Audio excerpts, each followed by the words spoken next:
is it? No, sir. And This- it's not depicting anyone acting in self-defense against someone attacking them, correct? That remains in the eye of the viewer, sir. I don't see anyone attacking somebody here. Mr. Busey, can you verify that? Nobody appears to be attacking the person who's supposedly operating this AR-15 or this sniper rifle, correct?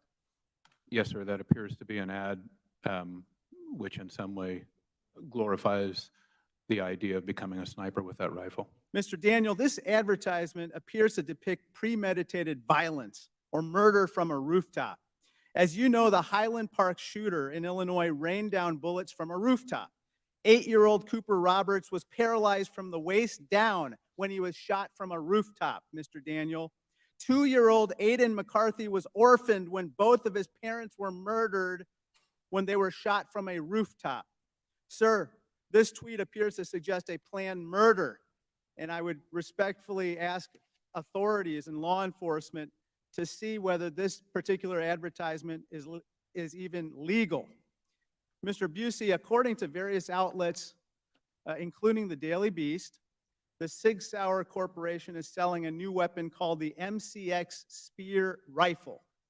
In fact, Mr. Busey, you were recently quoted saying, quote, "It'll shoot through almost all of the bulletproof vests that are worn by law enforcement in the country right now." You stand by that statement, correct, sir? Sir, the stated purpose for sourcing that rifle was to defeat body armor on the field of war. So I'm not stating anything that the company advertisement and that the sourcing information did not state. Mr. Daniel, I presume you don't want your weapons to be used to harm law enforcement.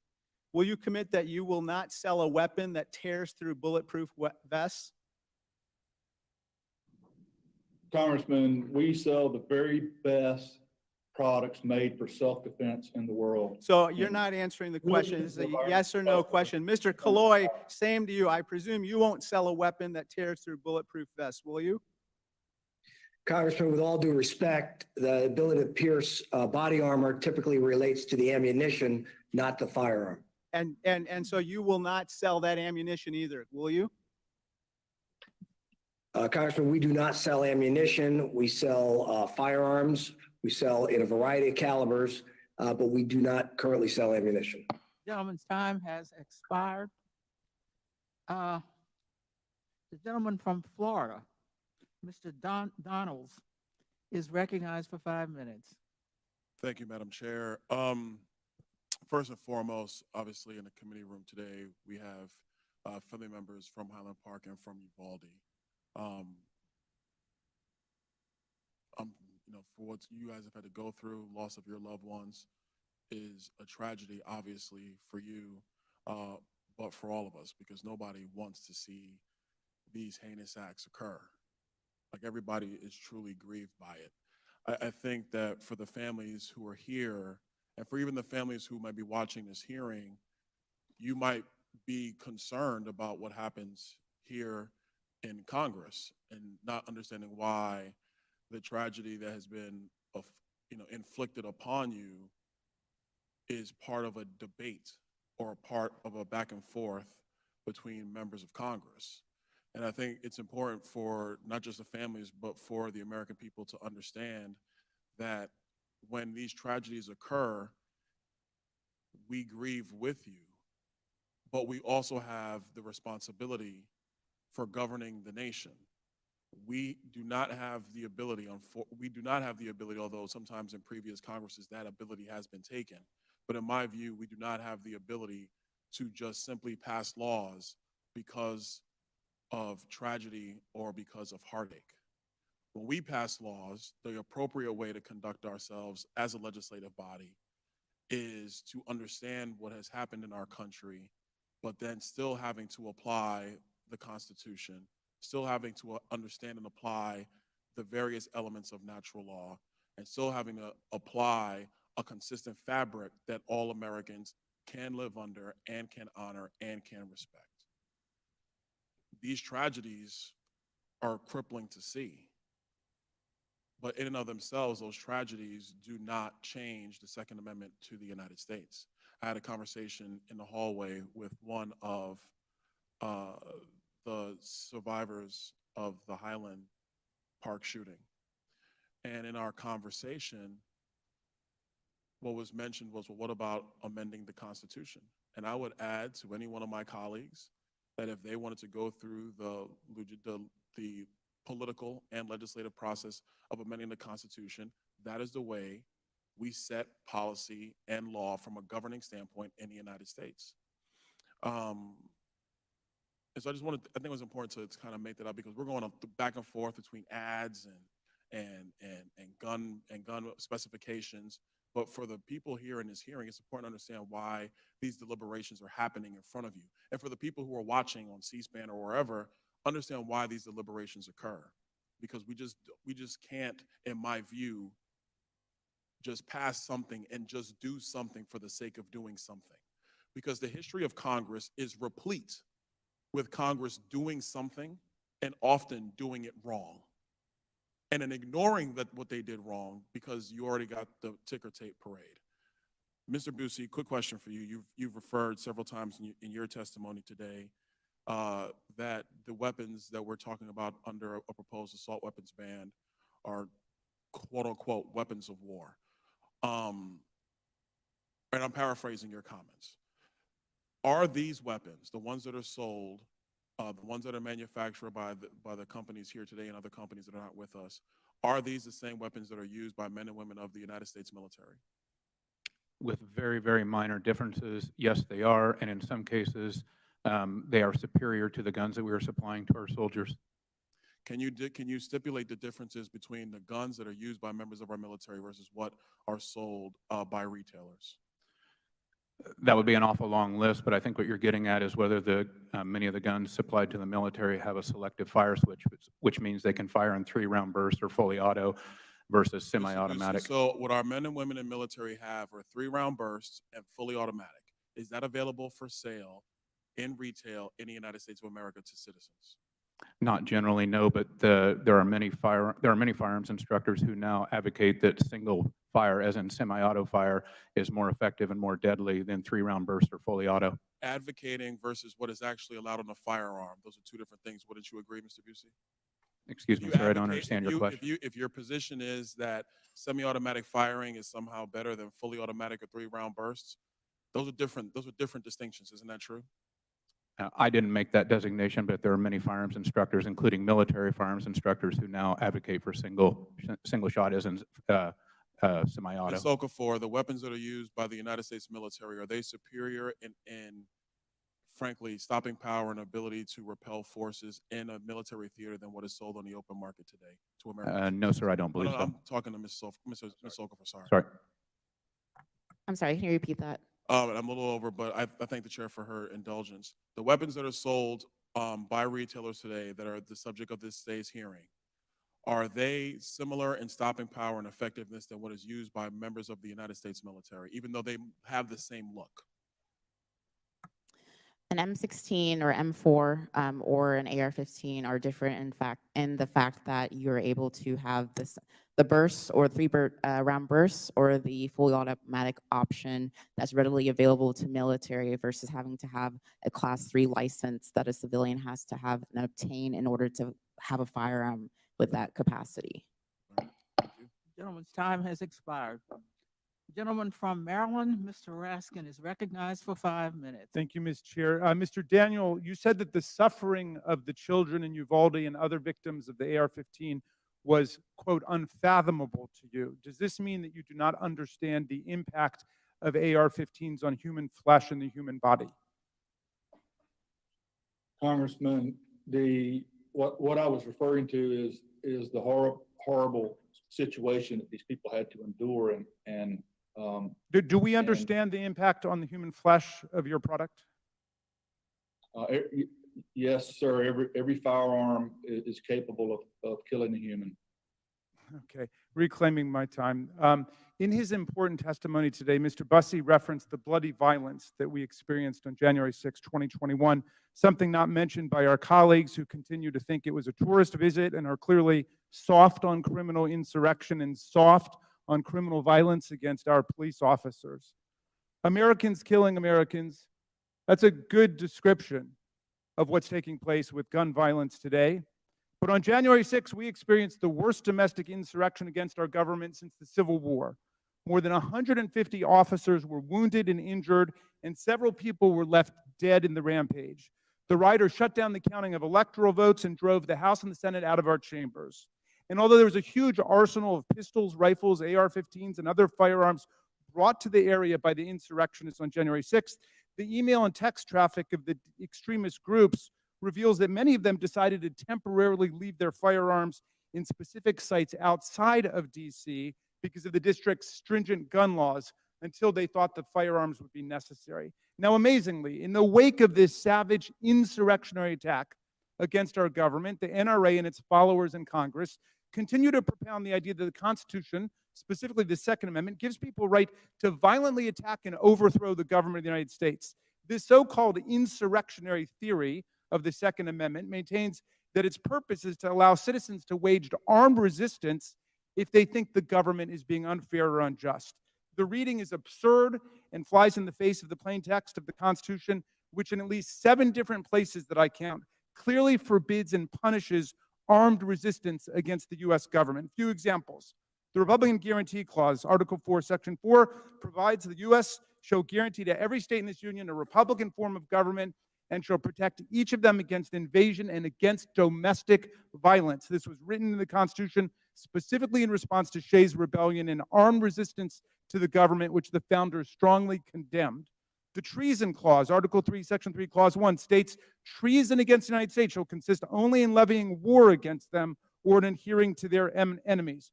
What is violent insurrection against the government if not levying war against the United States? Section 3 of the 14th Amendment says anyone is sworn an oath under the Constitution to defend it and support it, but betrays it by engaging in insurrection shall never be allowed to hold federal or state office again.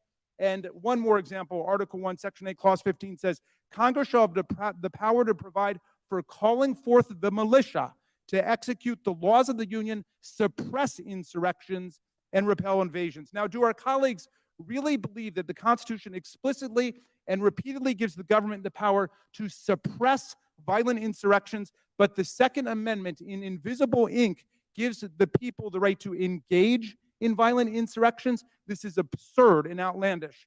And when I pointed it out, the only substantive response I've gotten from my colleagues is a quotation from Patrick Henry, an anti-federalist who strongly opposed the Constitution precisely because he thought it gave the government way too much power and the people not enough to rebel against the government.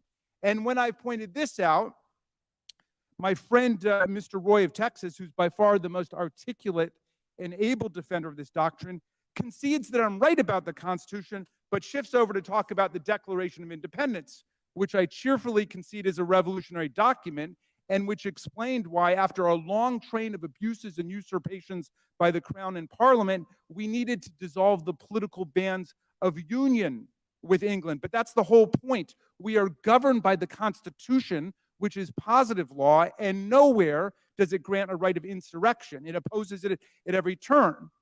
As a matter not of constitutional law, but natural law, people can decide to overthrow their government, but you do that on your own time, at your own risk. The Constitution does not give you the right to destroy the Constitution and the government. And another way to understand this point is to think about nonviolent civil disobedience. Even nonviolent civil disobedience is not protected by our Constitution. Dr. King and SNCC, those people went to jail because they believed in civil rights and were willing to pay the cost. They never claimed that the Constitution gives people the right to break the law, much less take up arms against the government. So the facts are very clear. The Second Amendment does not give you the right to engage in insurrection. They should stop saying that. And Justice Scalia was extremely clear in the Heller decision that the Second Amendment does not give an unlimited right to carry whatever guns you want, wherever you want. I yield back to you, Madam Chair. The gentleman is over time. I now recognize the gentleman from Ohio, Mr. Jordan. You are recognized for 5 minutes. Thank you, Madam Chair. I'll tell you what we believe. We believe the right to keep and bear arms shall not be infringed, period. Particularly arms, as the United States Supreme Court has said, particularly arms that are in common use. Ms. Okafor, are handguns in common use? They are, Congressman. How about AR-15s? Are they in common use in the country today? Yes, Millions of people have them. 24.6 million. Are firearms used in self-defense, Ms. Okafor? Yes, 1.6 million every year. Unfortunately, it's probably more and more common in light of the Democrats' ridiculous policies of defunding the police, and no cash bail, not prosecuting criminals when they do crimes, letting people who attack a United States congressman running for governor, letting him out on bail in the state of New York. That probably, unfortunately, leads to the idea that people need guns to protect themselves, their family, their property, right? Right, it's a human right, again, guaranteed by the Constitution. Are AR-15s used in self-defense? Yes, I actually described them in my testimony. And you train women to protect themselves, and it's something you know about firsthand. So you actually are out there working with women across the country. You're helping train them so they're ready if some person wants to attack them, why they need a firearm to protect themselves. Is that right? Absolutely, yes. And AR-15s are used to defend others from criminals, right? That's part of your training, what you're helping people understand. Yes. Mr. Daniels, is it fairly common that AR-15s, your product, are used to protect innocent people from criminal attackers? Yes, sir. As Ms. Okafor stated, millions of times, hundreds of thousands, or up to millions of times a year, firearms are used for self-defense, Including the one you make, right? including AR-15. And that's becoming more and more popular with people when they're thinking about defending themselves, their family, and their property to use the firearm you manufacture. Is that right? That's correct, sir. The Democrats beef, we should just cut to the chase here. The Democrats beefs with the Second Amendment. They don't like the Second Amendment. They want to get rid of the Second Amendment, but they can't, because in the Constitution, the American people like the fact that we have the right to keep and bear arms to protect ourselves, our family, our property. They like that fact, and it's a cumbersome process to amend and change the Constitution. So they can't do that. They're going to say, so we're going to ban certain type of weapons. We're going to call them assault weapons. We're going to try to ban them. Or they're going to come after gun manufacturers and try to sue them. Piece of legislation that unfortunately passed out of the Judiciary Committee last week. That's their course of action, because their beef is with the Second Amendment. They can't change that, so they're going to go around it. And they go after gun manufacturers with this bill sponsored by our Democrat colleague, to allow gun manufacturers to be sued for the actions of heinous, evil people who use firearms in the wrong way and in a destructive way. Isn't that right, Ms. Okafor? That's correct, and I would like to say, and that's why I've said vocally, and GOA concurs, that abolishing the ATF is precisely that, because it's unconstitutional, but especially the fact of the matter is that they use that as a bureaucratic way to go around an elected body to be able to put restrictions on firearms. And so that is why the ATF should not exist. Their beef with the Second Amendment, though, is not limited to going after gun manufacturers and allowing them to be sued. It's not limited to banning certain weapons that they want to define as assault weapons or whatever else they want to try to ban. It's not limited to their ridiculous red flag concept, bribing states to do right. It's also what they did through the bureaucracy, through Treasury with Operation Choke Point, where they tried to choke off the financing of gun manufacturers as a way to get at the Second Amendment, because they know they can't do it. They can't change it via the Constitution like you're supposed to if you're going to try to do that. Is that accurate, Ms. Okafor? That is correct. All right, Madam Chair, this is, look, I hope this effort goes nowhere. It looks like, at least if you can believe the press today, looks like the Democrats aren't going to bring up the assault weapons ban on the floor this week. That's a win for liberty. That's a win for the Second Amendment. Not going to bring up looks like they're not going to bring up the bill that Mr. Schiff is sponsoring, which would allow gun manufacturers to be sued in a ridiculous way. So those are hopefully some wins for the American people and a win for the Constitution. With that, I yield back. Gentleman yields back. The gentleman from California, Mr. Kahana, is recognized for 5 minutes. Thank you. Thank you, Madam Chair. Mr. Daniel, I just have some factual questions. In 2005, what was Daniel Defense's total sales revenue that came from the sale of assault weapons? I don't know, sir. We gave that information to the committee. I just don't know that off the top of my Do you head. have a sense of about what percent it was, the revenue from assault weapons? No, sir. Do you know what percentage of Daniel Defense's sales revenues and profits came from assault weapons in 2020? Sir, would you describe an assault weapon as I'm trying to answer your Well, the question? assault weapon is the term the industry actually created the term, which means semi-automatic weapons based on military designs and features. It's a term that actually the industry coined in 1980. Based on that, do you have a sense of what the sales revenue and profits were in 2020? Sir, I disagree with your characterization of the type of firearm. Assault weapons are fully automatic weapons used in war, and the weapons we sell to Okay, consumers. in the way I'm defining it, do you have a sense of how much the sales revenue was? Sir, we are a rifle company that sells semi-automatic rifles, so most of our business is in semi-automatic rifles. And Is how that the much, the AR-15s, what percentage of your revenue it comes from that? I don't know exactly, sir. What approximately? Most of our, we sell semi-automatic rifles and bolt action rifles. How do you not Most know of that? our- I mean, is it 10%? Is it 20%? Is it 50%? I mean, certainly you would know how much basically revenue you're making of something. Are you asking about the revenue or a percentage of revenue? The percentage of revenue of AR-15s, how much is it? It's a factual question. You could say about 10%, about 50%, about 90%. I would say probably 80% of our sales. 80% comes from that. And about in 2005, do you know about how much revenue was from AR-15s or similar type rifles? No, sir, I don't have that information. All right, in would front you of me. guess it was about 10%, 20%, 50%? 2005, sir, we didn't sell AR-15s in 2005. Right, sir. or any similar weapons you didn't, right? That's because there was the assault weapons ban. And I just want to be clear, you're saying 80% of your revenue now comes from AR-15s. And in 2005, I'd like you to submit to this committee year by year a statistic of how much money you're making of AR-15s or assault weapons, or if you don't agree with my definition of semi-automatic weapons like AR-15s that have military designs and features, which was the industry definition. But I'd like you to submit that to this committee from 2005 onwards.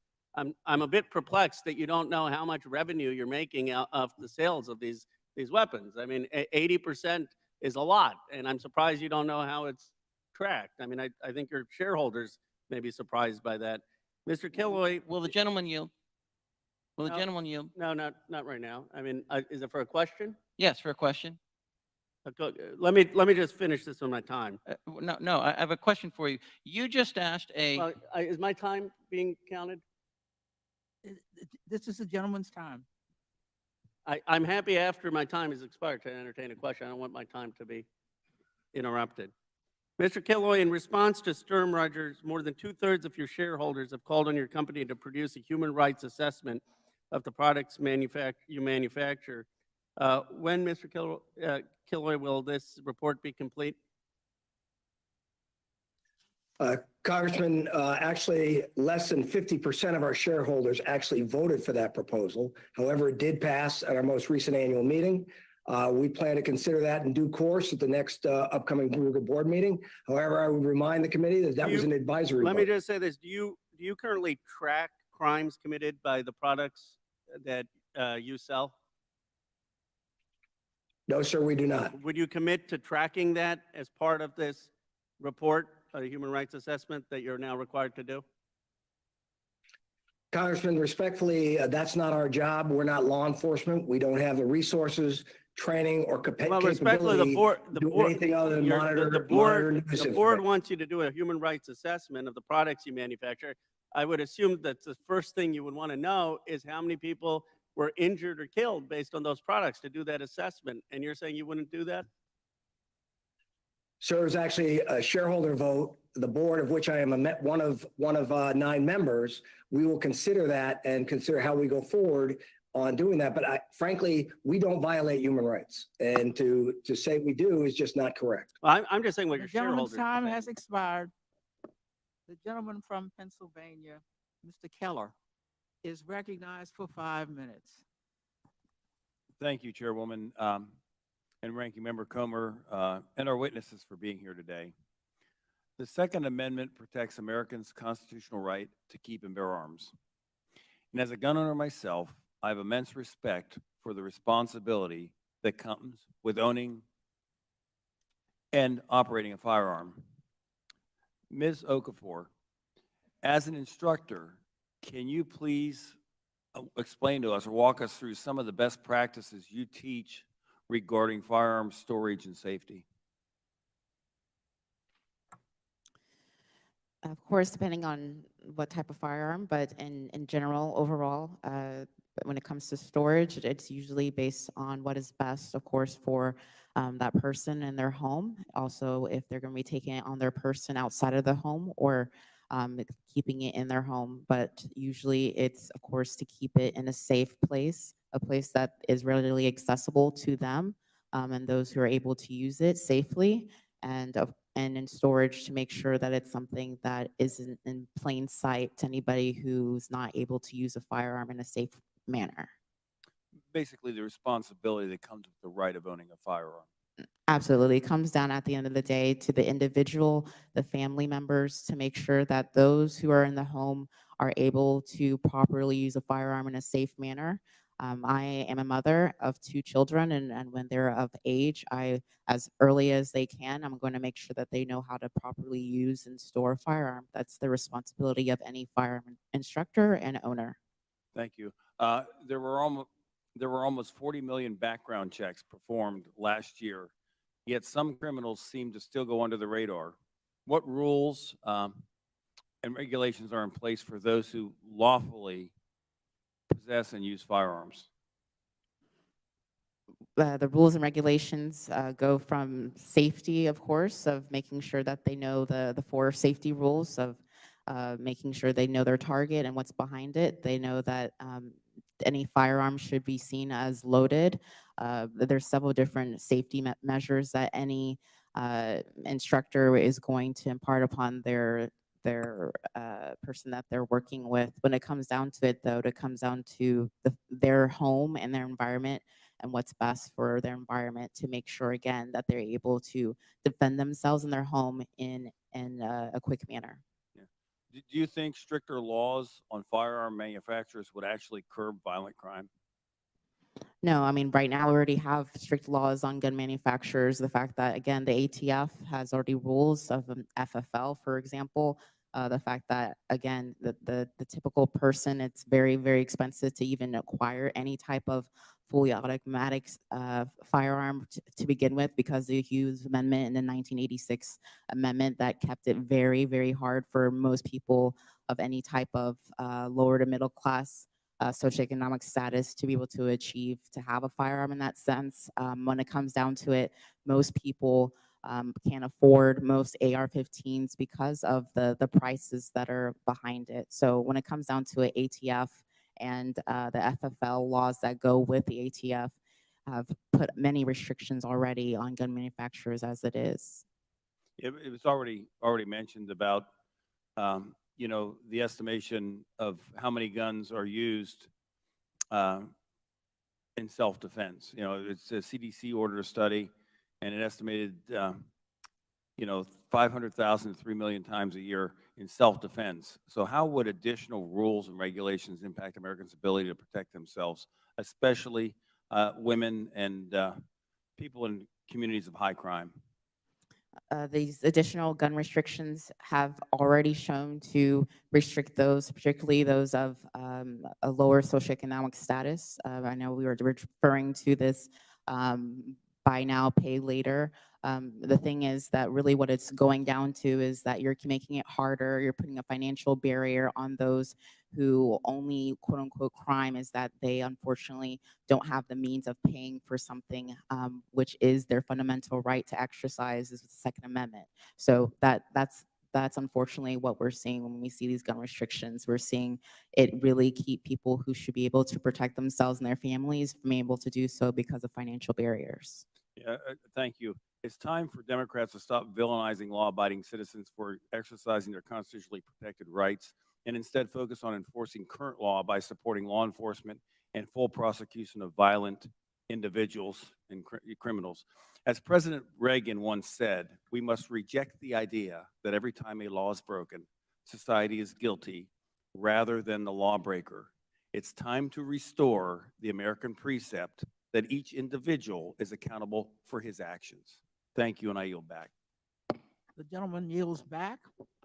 The gentlewoman from California, Ms. Porter, is recognized for 5 minutes. Thank you.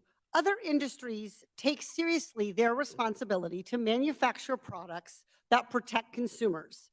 With firearms, this responsibility is a matter of life and death. One study found that nearly 40% of accidental gun deaths could be prevented with technology that prevents non-authorized users from firing guns. And these ideas are not new. This study was published nearly 20 years ago. Yet technology like fingerprint scanners or bracelets with radio frequency identifiers are nowhere near the standard for firearms.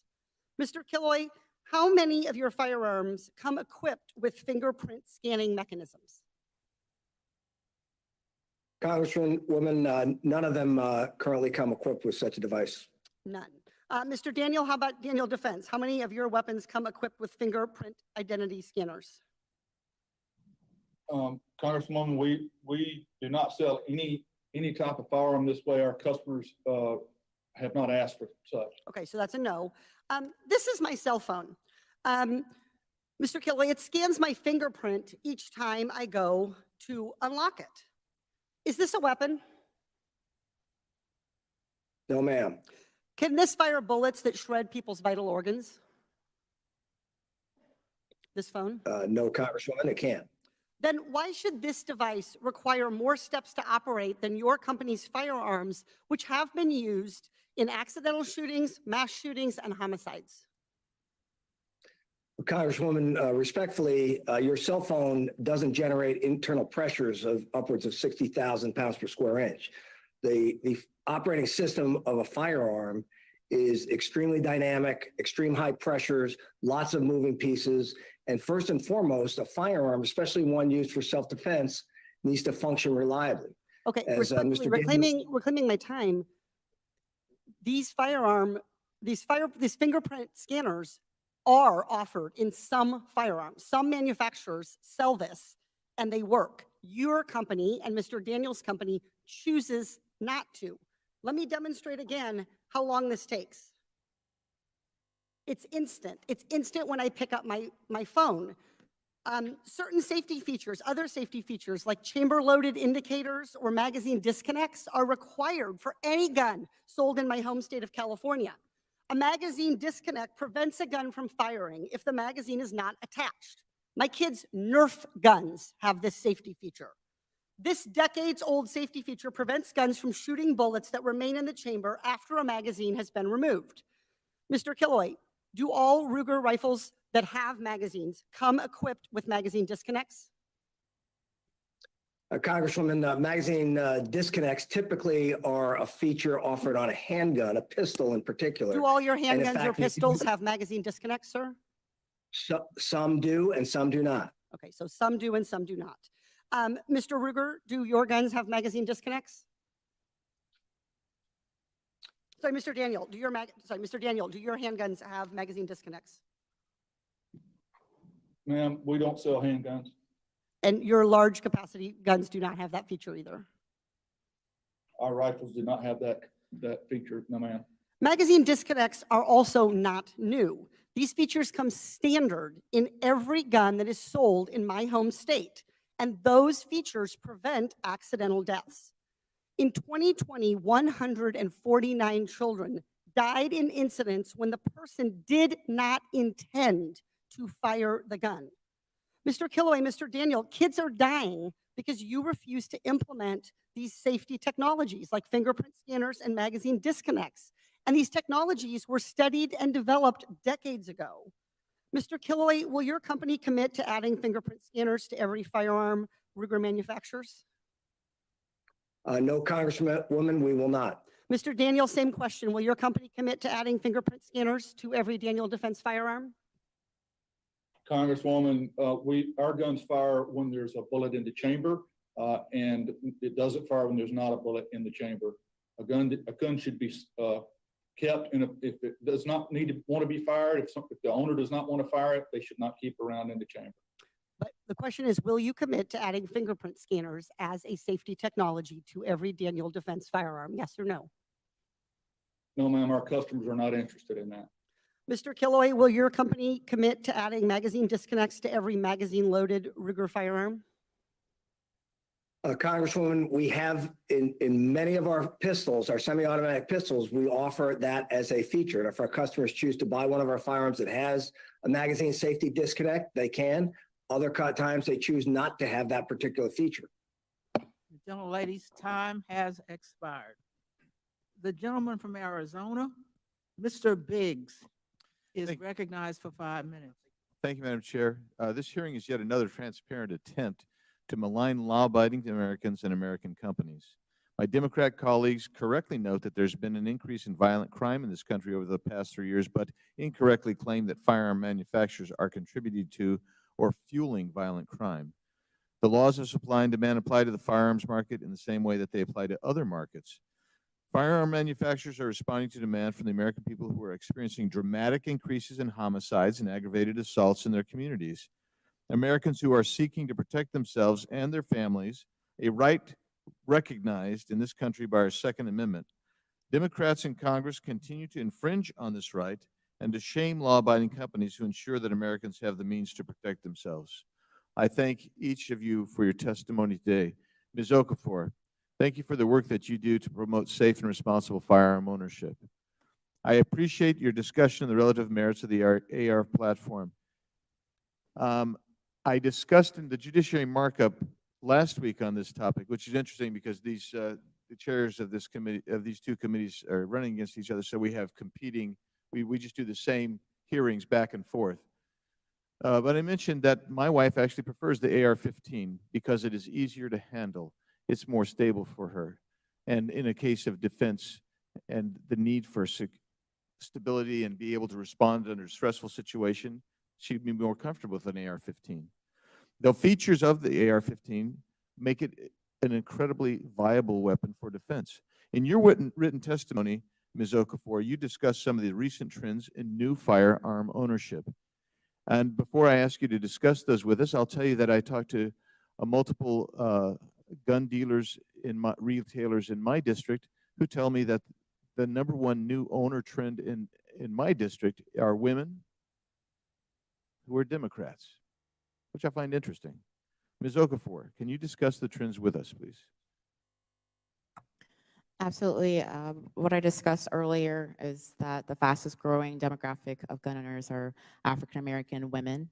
And we've also seen, like, as you said, with the fact that a lot of African American women tend to be a part of the Democratic Party. So it's honestly nothing to do with politics when it comes down to transcending politics, because this is a human right. There's nothing to do with you being a Republican or a Democrat or a Libertarian.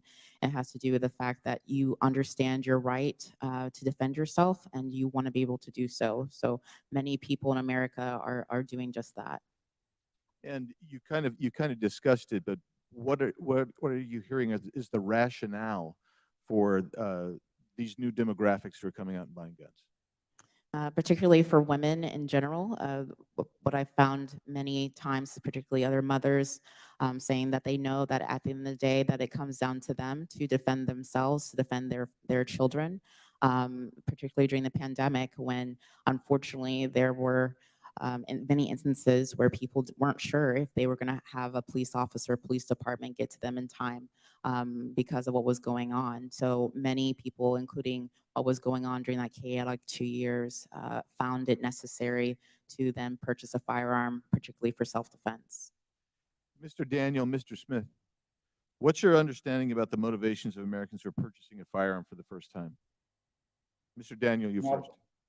Mr. Congressman, I believe that people are buying, new gun owners who have never owned a gun before are buying firearms by the millions because they're afraid. They're afraid because of the violence they see in the riots. They're afraid because of criminals are not being prosecuted, and they're afraid because of the rise in crime that they see. And they are making a life decision to change from being a non-gun owner to a gun owner.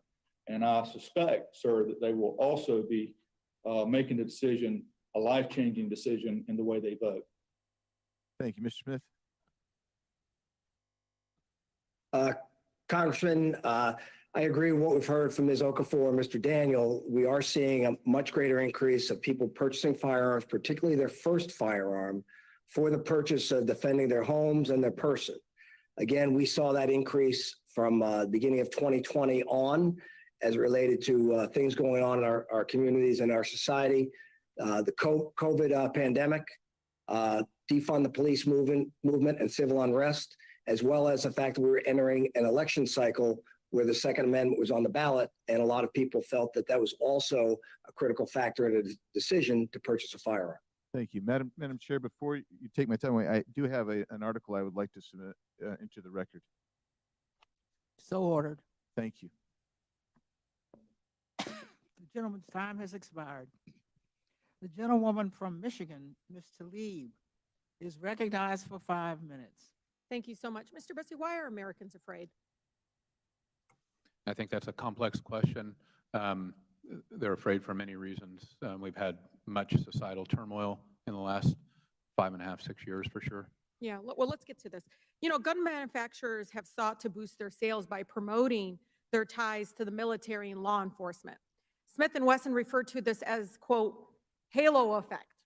In 2016 earnings call, with their investors, the CEO at the time said, I quote, "It certainly gives your product a lot of credibility if it's used, adopted, and well regarded by that professional community because the consumer does pay attention to that." You know, Ms. Sampson, could you explain what the so-called halo effect, how it is and how deceptive it is? Yes, thank you for the question. The halo effect is basically when the company, Smith & Wesson in this case, puts itself under the proverbial halo of the military because they are so esteemed in society, and basically says, if you want to have the firepower that they have, you should get our weapon. And in the case of Smith & Wesson, it was especially absurd for them to do that because they don't actually supply the military at all. Yeah. You know, Mr. Daniel, the committee obtained advertisement by your company uses, to sell your weapons, which include images of individuals in fully geared military tactical gear, body armor, and your rifles. Are those as advertisements intended to increase sales to armed forces or law enforcement? Yes or no? Yes or no? Yes is the answer. Oh, yes. No, the answer is no. These weapons are intended to be sold to civilians. So the advertisement inherently wouldn't target anyone other than civilians, just like the killer in Uvalde.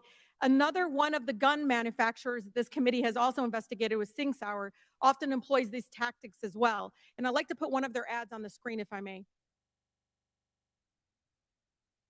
Do you all see this?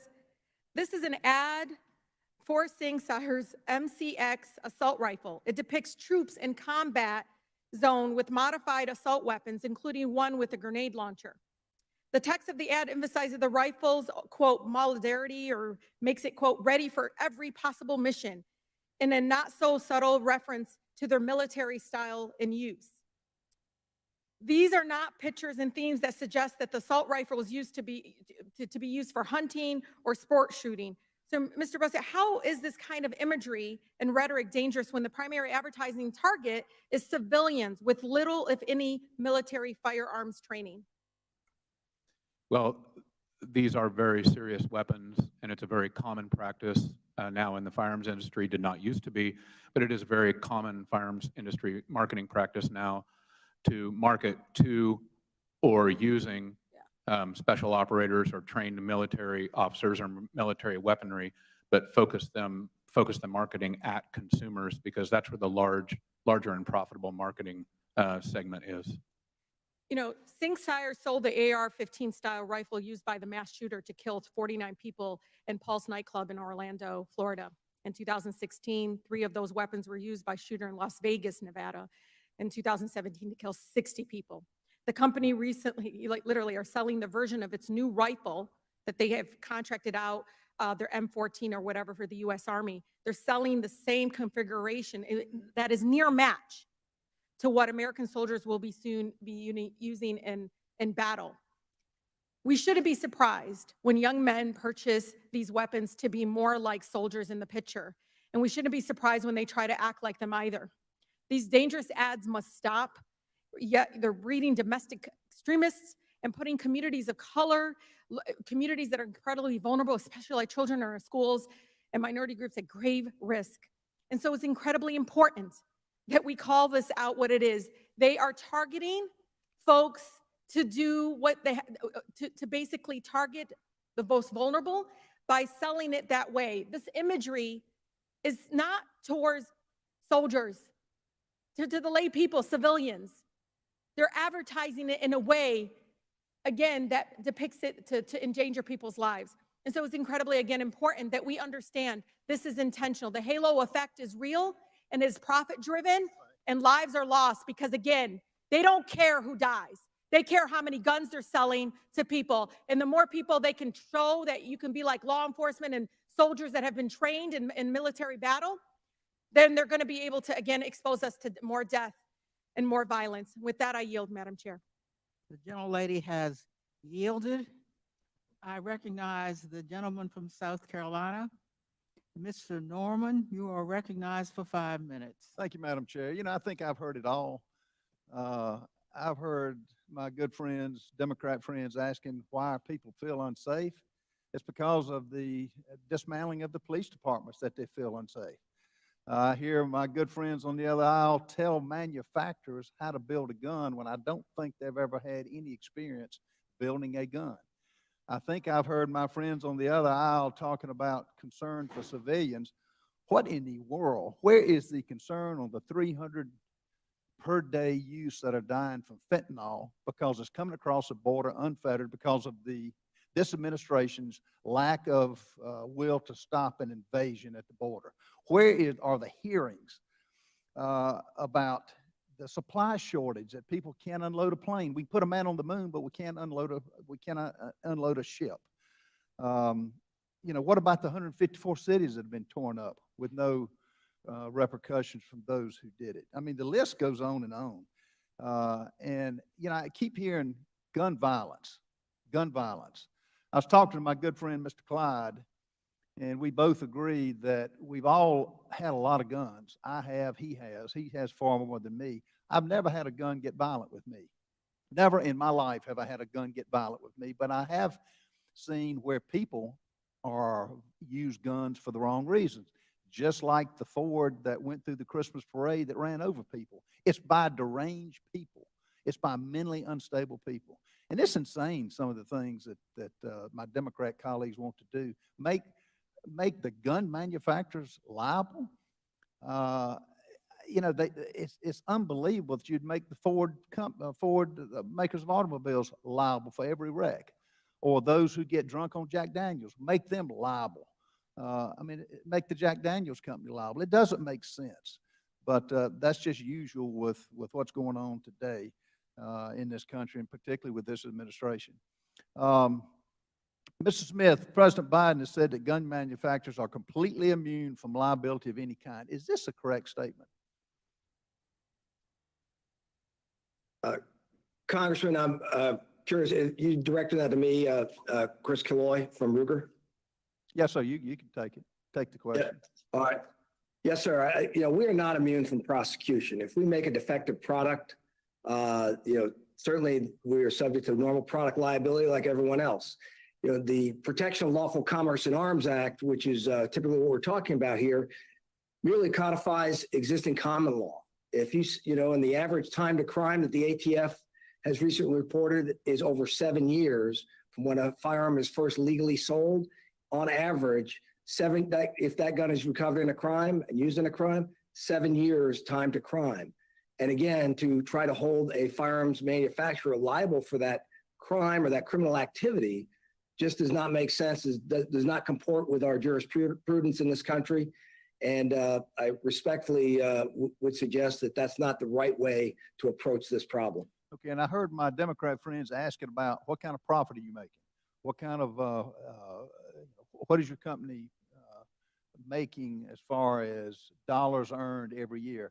Has any municipality ever returned the tax dollars that support our public education? Has any of the money that your company pays to support our first responders ever been returned?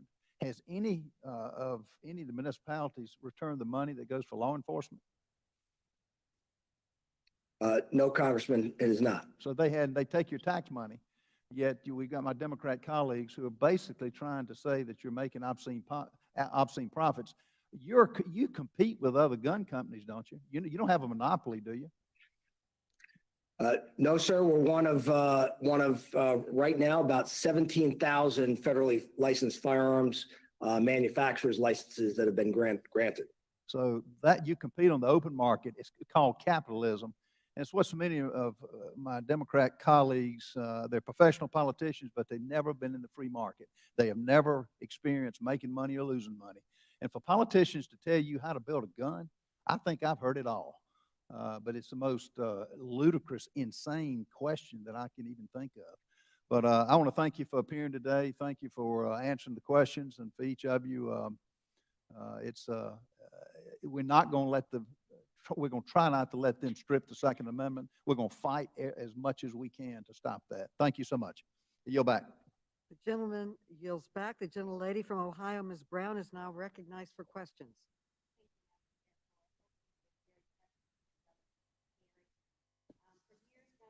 You need a mic. You need a mic.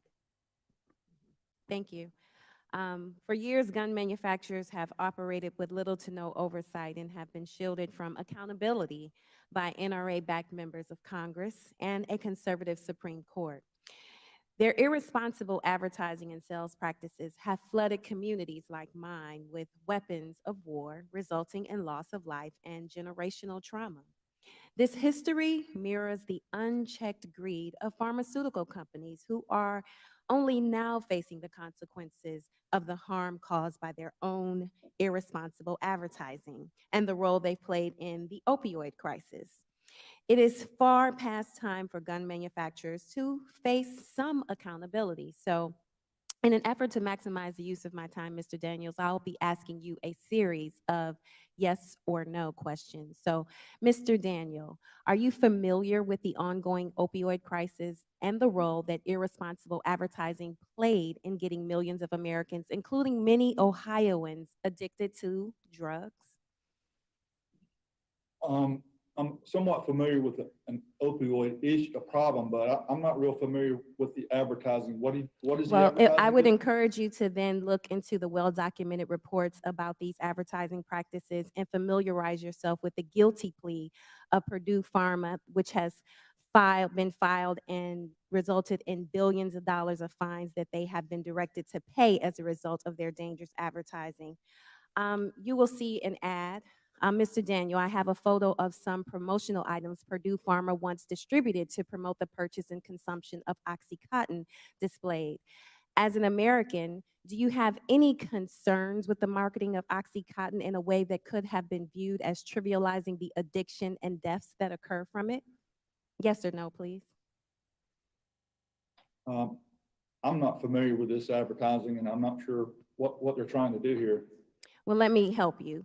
These irresponsible advertisements are not exclusive to the pharmaceutical industry. Your companies have also continued to make irresponsible advertisements for these dangerous weapons. Mr. Daniel, do you understand that firearms your company produces, markets, and sells are deadly and dangerous weapons? Yes or no? Congresswoman, we make the best firearms for self-defense. Yes or in the no? world. They have to be dangerous to be good for Yes or no? self-defense. Let me help you. To be clear, the U.S. law does consider a firearm to be a deadly weapon. So let me ask you another question.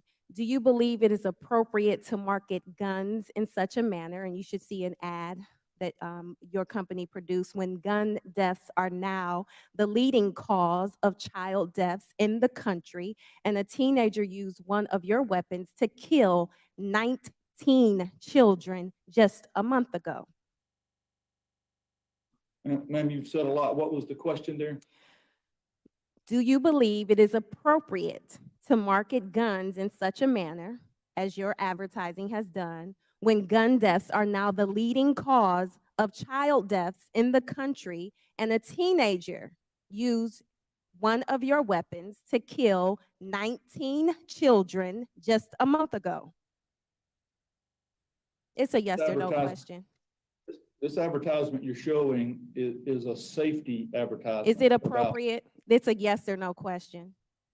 This is an appropriate ad for safety, teaching To children. advertise, it's a yes or no. Is that a yes? This advertisement is Reclaiming about my safety. time. Mr. and advertising. Bruce, you're familiar with the marketing practices of gun manufacturers. Can you speak to why this kind of advertising is dangerous and which groups this advertising is often directed at? I can testify to the fact that advertising practices in the firearms industry have changed radically in the last 10 or 15 years. And I am very concerned about the degree to which there is now irresponsible advertising encouraging or marketing to irresponsible activities. Thank you. Madam Chair, I represent a community that is facing a gun violence epidemic. Just like during the opioid crisis, irresponsible companies are pumping vast amounts of dangerous product into our communities without a care for the lives that have been lost or the inherent lethality of their products. History is repeating itself, and gun manufacturers are playing fast and loose with their advertising. If they do not take responsibility for the weapons of war they are selling to the public, Congress will gladly step in and do so for them. And with that, Madam Chair, I yield back the remainder of my time. The gentlelady yields back, and the gentlelady from South Carolina, Ms. Mace, is recognized for 5 minutes. Thank you, Madam Chair. And I want to thank everyone who was here today, particularly for the families who have experienced enormous grief in their lives. Thank you for having the courage to show up on the Hill today for what is, I'm sure, a very difficult day for each and every one of you. I hail from South Carolina, from South Carolina's 1st Congressional District. And unfortunately, we are no stranger to gun violence or mass shootings. 7 years ago this summer, we had Mother Emanuel, where a white supremacist bought a gun he should not have legally been able to buy, went down to Charleston, South Carolina in the 1st Congressional District and murdered 9 Black church members at Mother Emanuel. Just a few months ago, on April 26th, there was another shooting in a parking lot next door to a Little League baseball game where over 30 shots were fired. And the video showing the terrified children crawling off the baseball field and their parents in fear in Pepper Hill in North Charleston. And we've seen these spikes in crime, spikes in shootings, but it's not just crime with firearms, it's crime, it's women who've been raped. Rapes are up, assaults are up, aggravated assaults are up, mental health issues are up in this country over the last 2 years. Political crime is up. We saw someone who showed up on the steps of the Supreme Court justice, basically armed and dangerous and ready to kill. And I've seen political crime in my own neighborhood. I had someone come up to my house and spray paint it. I've had my car keyed. I've had my life threatened. Someone threatened to hang me 2 weeks ago. And so we're seeing an increase in violence all across the country, regardless of political spectrum. But right now, this hearing today, there's shouting into the microphones. There's vilifying of gun manufacturers. There's debate on, a particular bill we might vote on this week that we're not going to be able to vote on right now because it's not progressive enough. But what we're talking about today isn't getting at the heart or the root of the problem.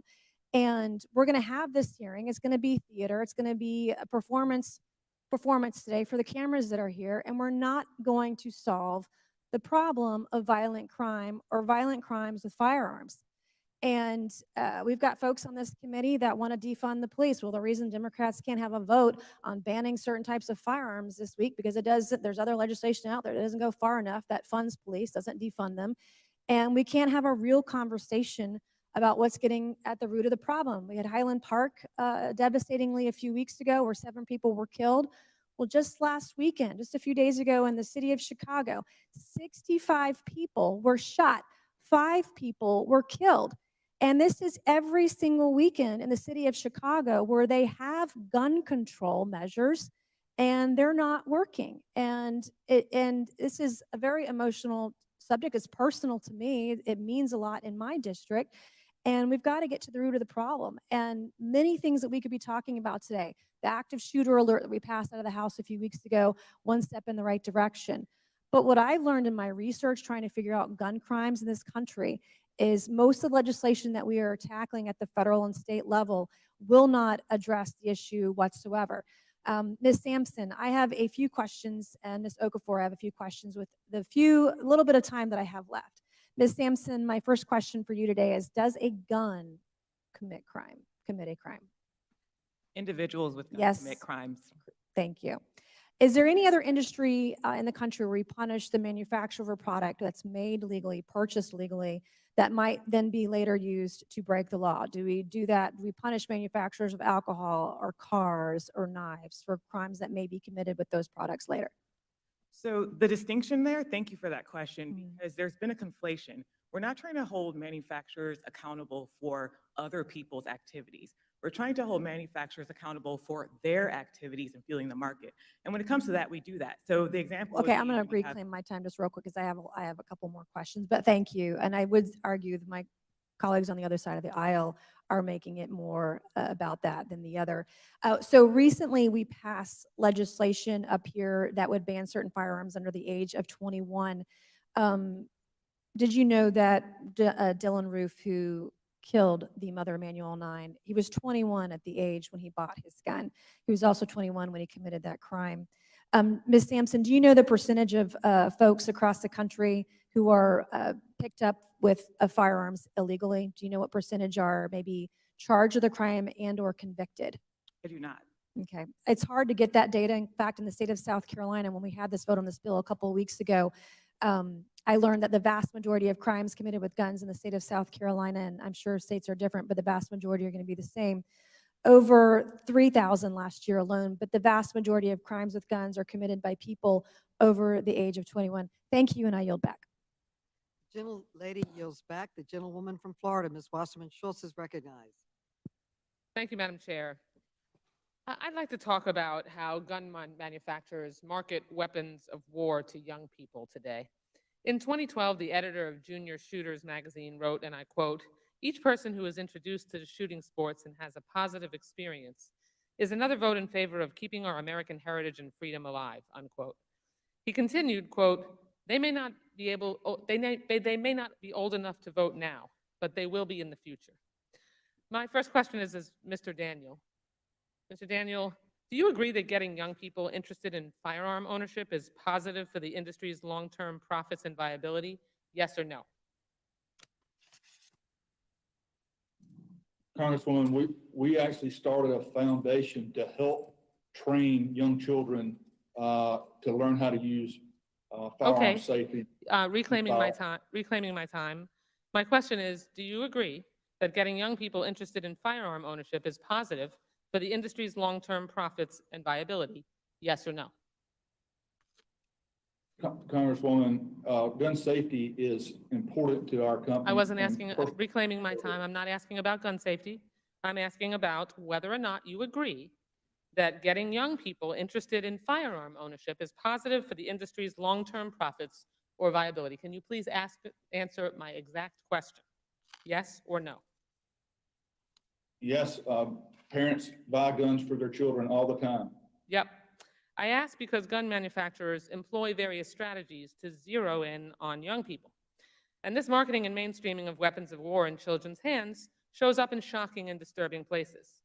In the world's tourist mecca of Orlando, Florida, and even in my own community of Miami, firing weapons of war is marketed as a fun tourist attraction, even to visitors as young as 10 to 13 years old, as we can see from this promotional package from the Lock and Load Miami machine gun experience, as you can see right here. Mr. Daniel, you have included children in your advertisements and social media market, correct? Congresswoman, if you're referring to the ad was I'm, just shown. I'm asking you if you included children in your advertisements and social media marketing, yes or no? Yes, but we're not marketing Okay. to the children. It's a simple question. You have included about children in your social media market. I'm reclaiming my time. Not safety In children. fact, you post images of pop stars like Post Malone posing with a machine gun, and hashtags like hashtag gun porn and hashtag pew pew. Yes or no?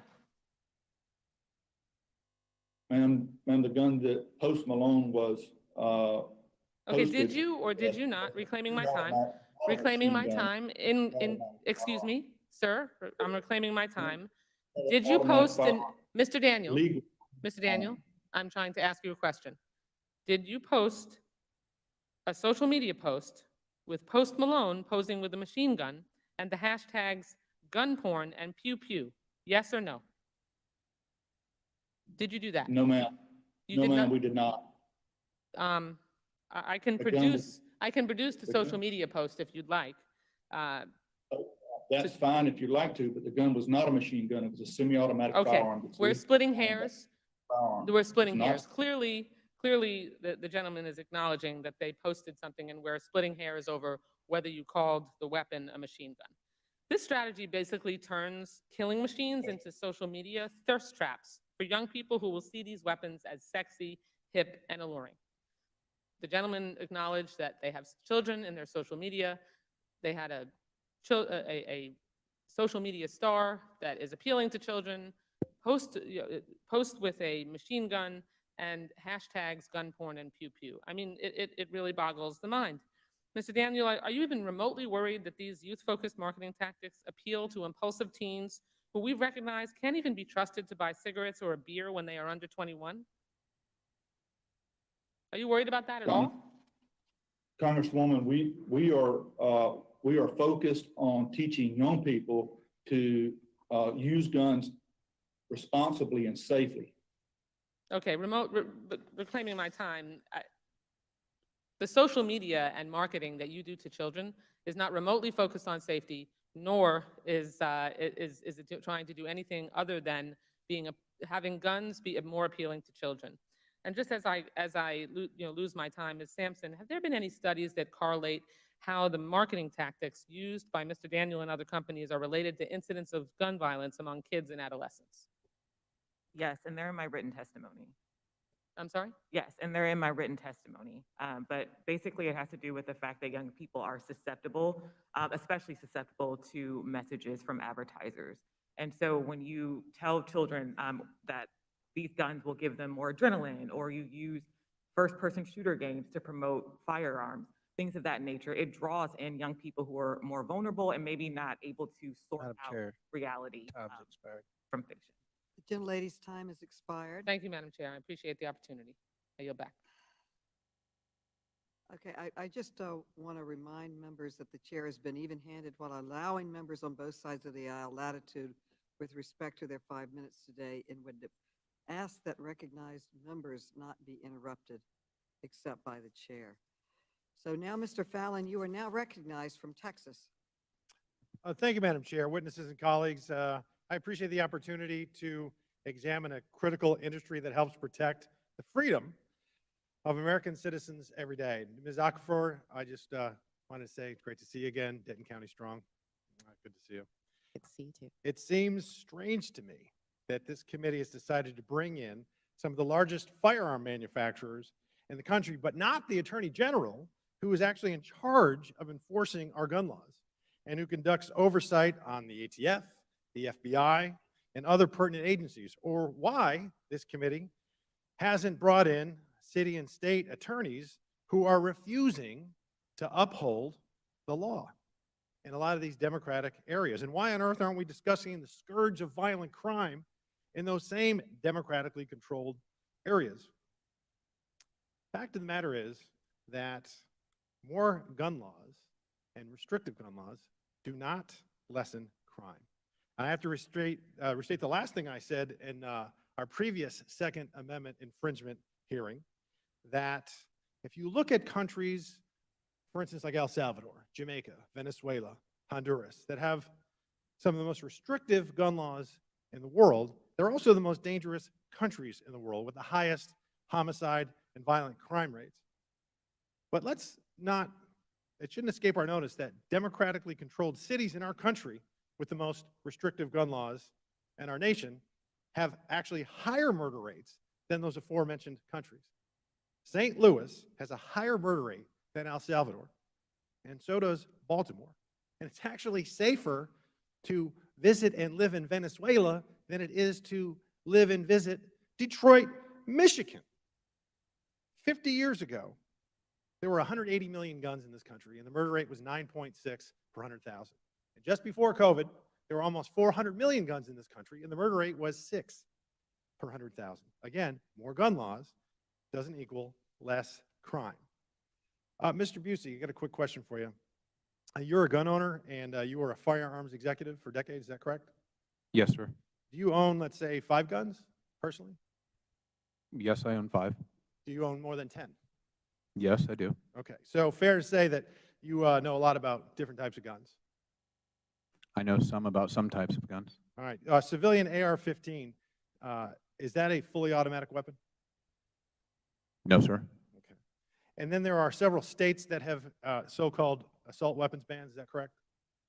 There are some, yes, sir. And are they uniform? Are they exactly the same, or are they different, each state? I'm not an expert on each state law, don't know.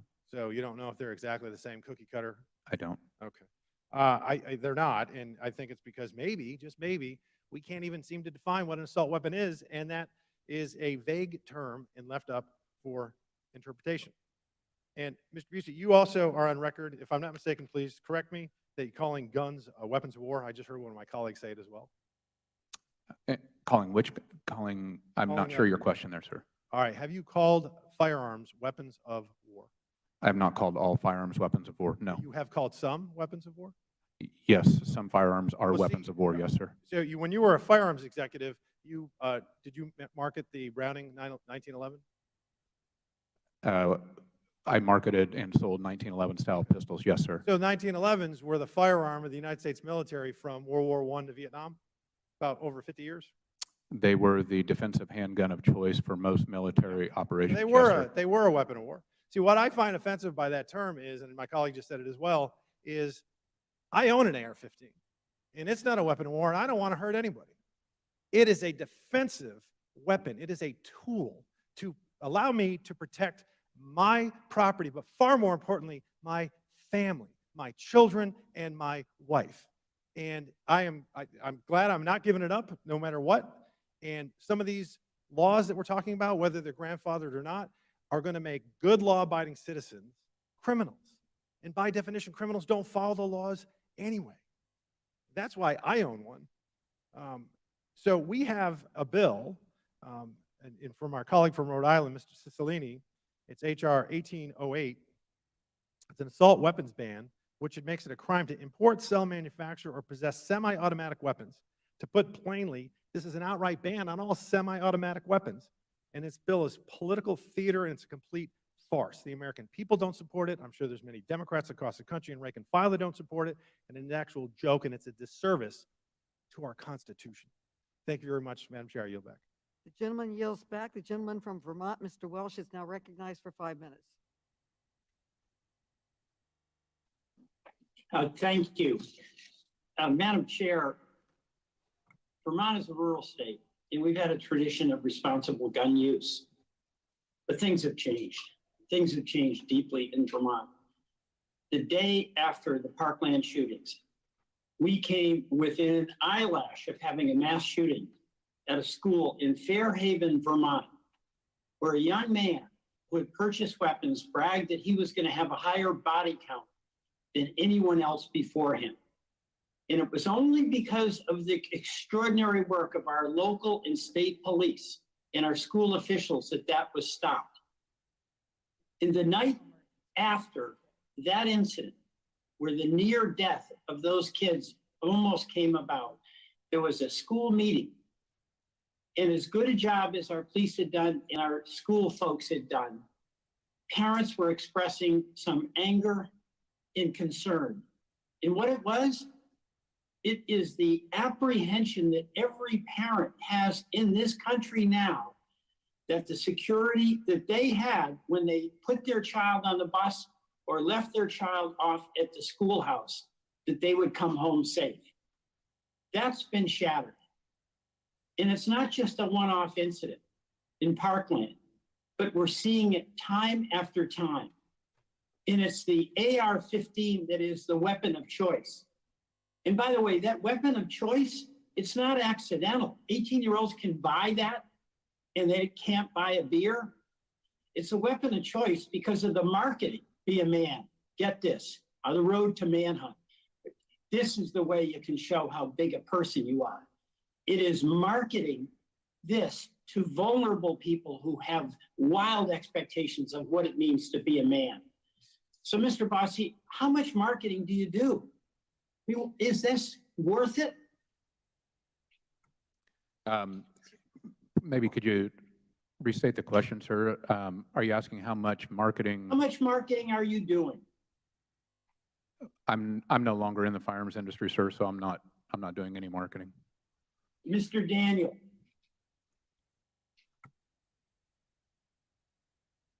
Yes, sir. Repeat the question, please. How much marketing are you doing? We're marketing very much like we have been for the past 15 years. Well, you know, I'm interrupting. I apologize.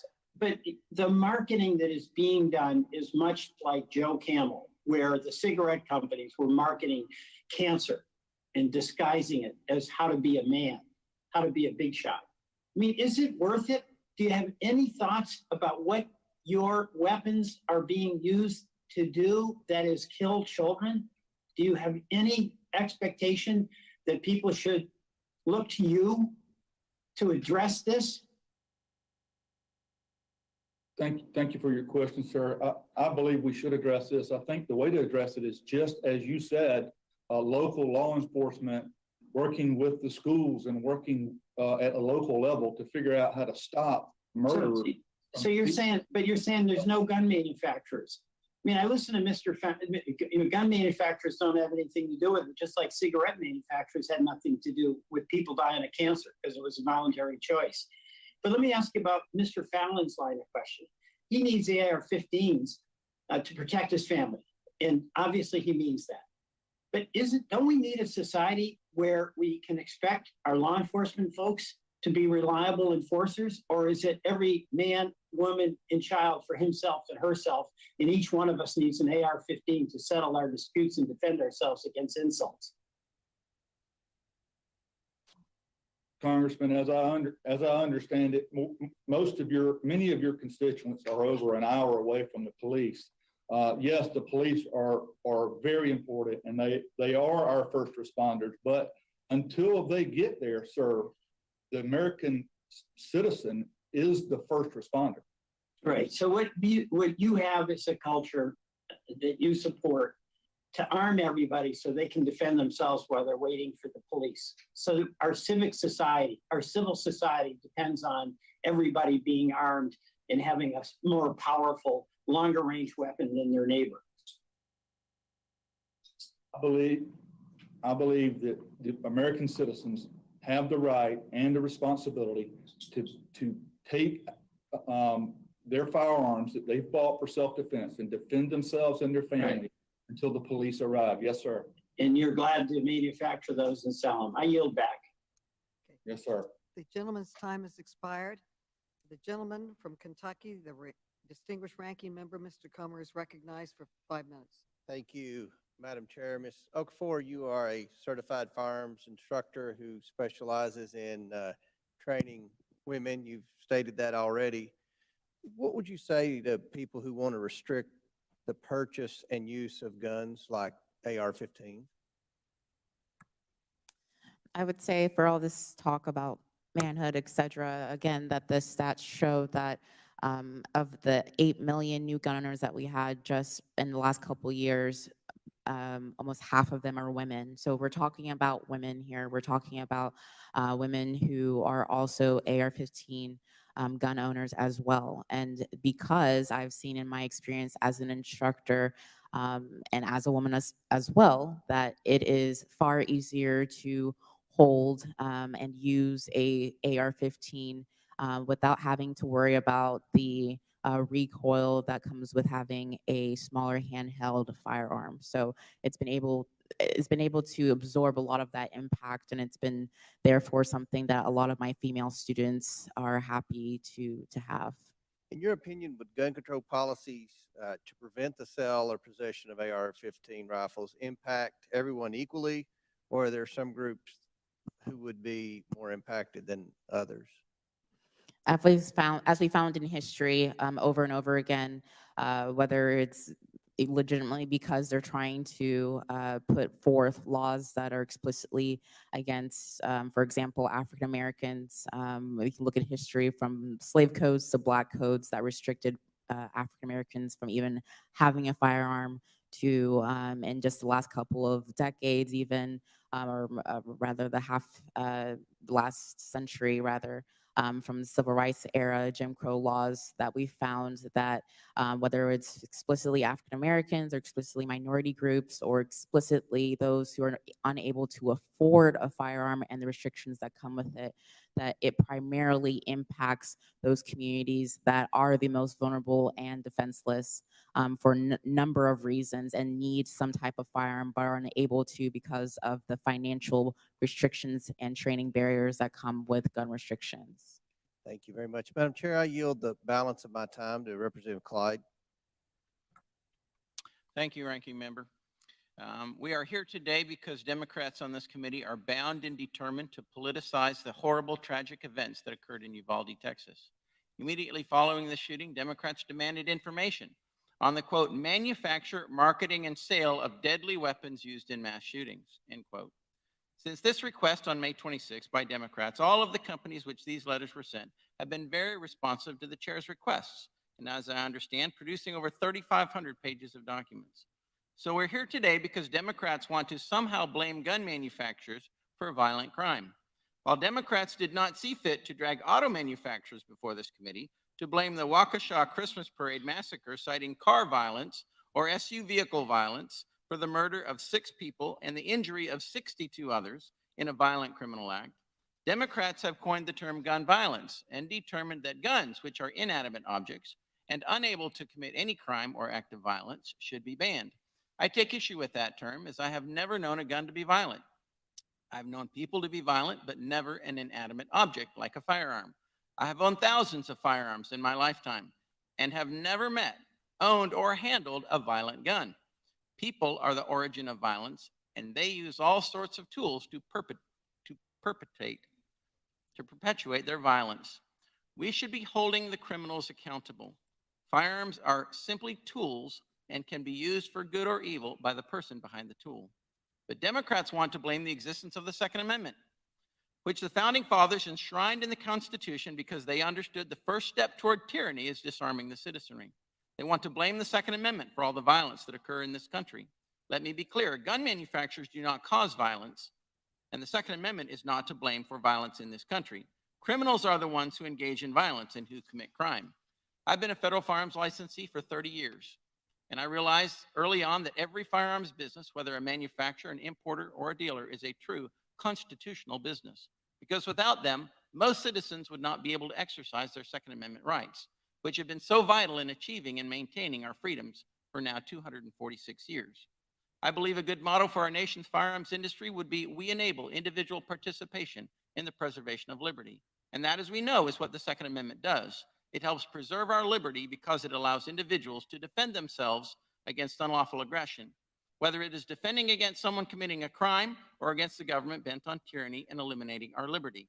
Since federal firearms licensees are constitutional businesses, it makes it even more imperative that the government use every tool at our disposal to protect these types of businesses so they can continue to serve law-abiding and free citizens.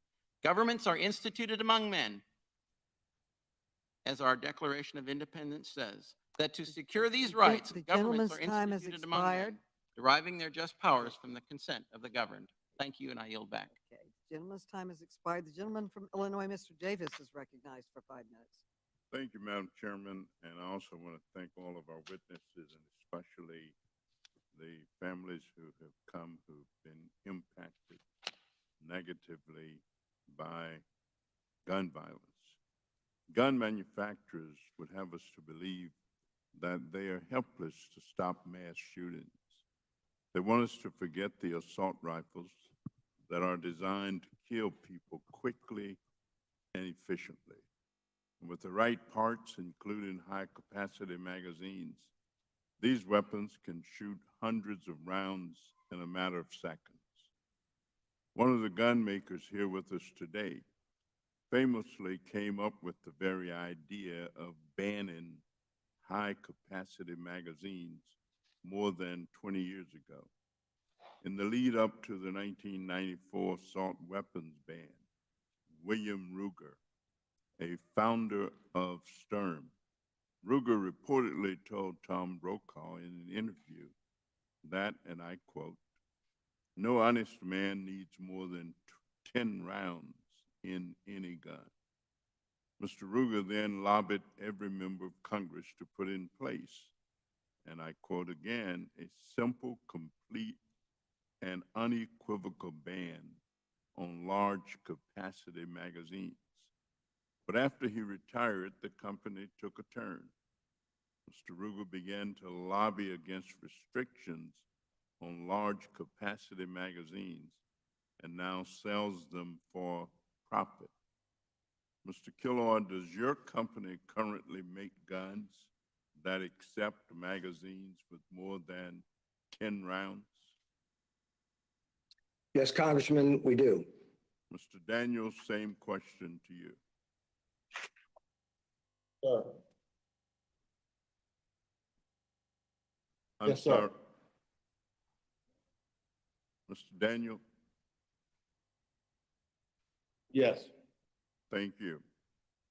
Mass shooters have used legally purchased high-capacity magazines in some of the worst killings this country or any country has seen. The shooter in the Las Vegas massacre was able to fire 100 rounds in 10 seconds because he used a high-capacity magazine. The Uvalde shooter carried more ammunition into Robb Elementary School than a United States soldier carries into combat. 10 states and the District of Columbia have banned high-capacity magazines, but they're not illegal everywhere. And these dangerous accessories have spread to all areas of the country. Ms. Sampson, why is banning high-capacity magazines at the federal level necessary? Thank you for the question. It's important to ban high-capacity magazines at the federal level because we are a country that's connected. States don't exist in an island, and we often hear people, for example, raise the city of Chicago as an example as to why laws don't work. But Chicago exists within Illinois, which exists in the United States. And it's an example of where guns have come from the state of Indiana, for example. And so even if we have a high-capacity magazine in one state, that doesn't mean that individuals in that state who want to do harm can't go to another state and get around it. So we need federal solutions because we are a nation of states that are united. And so there's no way to really get at the issue and deal with the problem effectively unless we have a national ban, unless there is unity across the country that these weapons of mass destruction really ought not to be available to regular, everyday, ordinary people to do what with? Nothing but kill. I mean, it's amazing that an individual can walk around with a weapon that you can fire off 30 rounds in 30 seconds, 100 rounds before you even know what's happening. So let me thank all of our witnesses for their answers. The solution is really simple. We must ban these weapons of war and get them off our streets. Thank you, Madam Chairman, and yield back the balance. Gentleman yields back, and the gentleman from Wisconsin, Mr. Grossman, is recognized for 5 minutes. Well, I'd like you to thank you for having the hearing, but the topic always irritates me. First of all, I'm old enough to remember when I was a child, all they did was talk about pistols. It was all about handguns. We don't worry about long guns. You know, whatever, 98% of the murders in the country or whatever are committed by handguns, and we don't care about long guns. Now, if long guns are in the news, it's we don't care about handguns. We only care about law guns, which shows what I think we're really trying to get at. People do not want American citizens to have guns. They want it to be law-abiding. They want to restrict it to the type of citizens who don't obey the law and the government, which I find a little bit offensive. I also find it offensive is that one more time we're talking about a pathology in this country, and we do not address the structure of the family. And I think like so many other things, there are areas in society where you have almost no murders and areas where you have a lot of murders.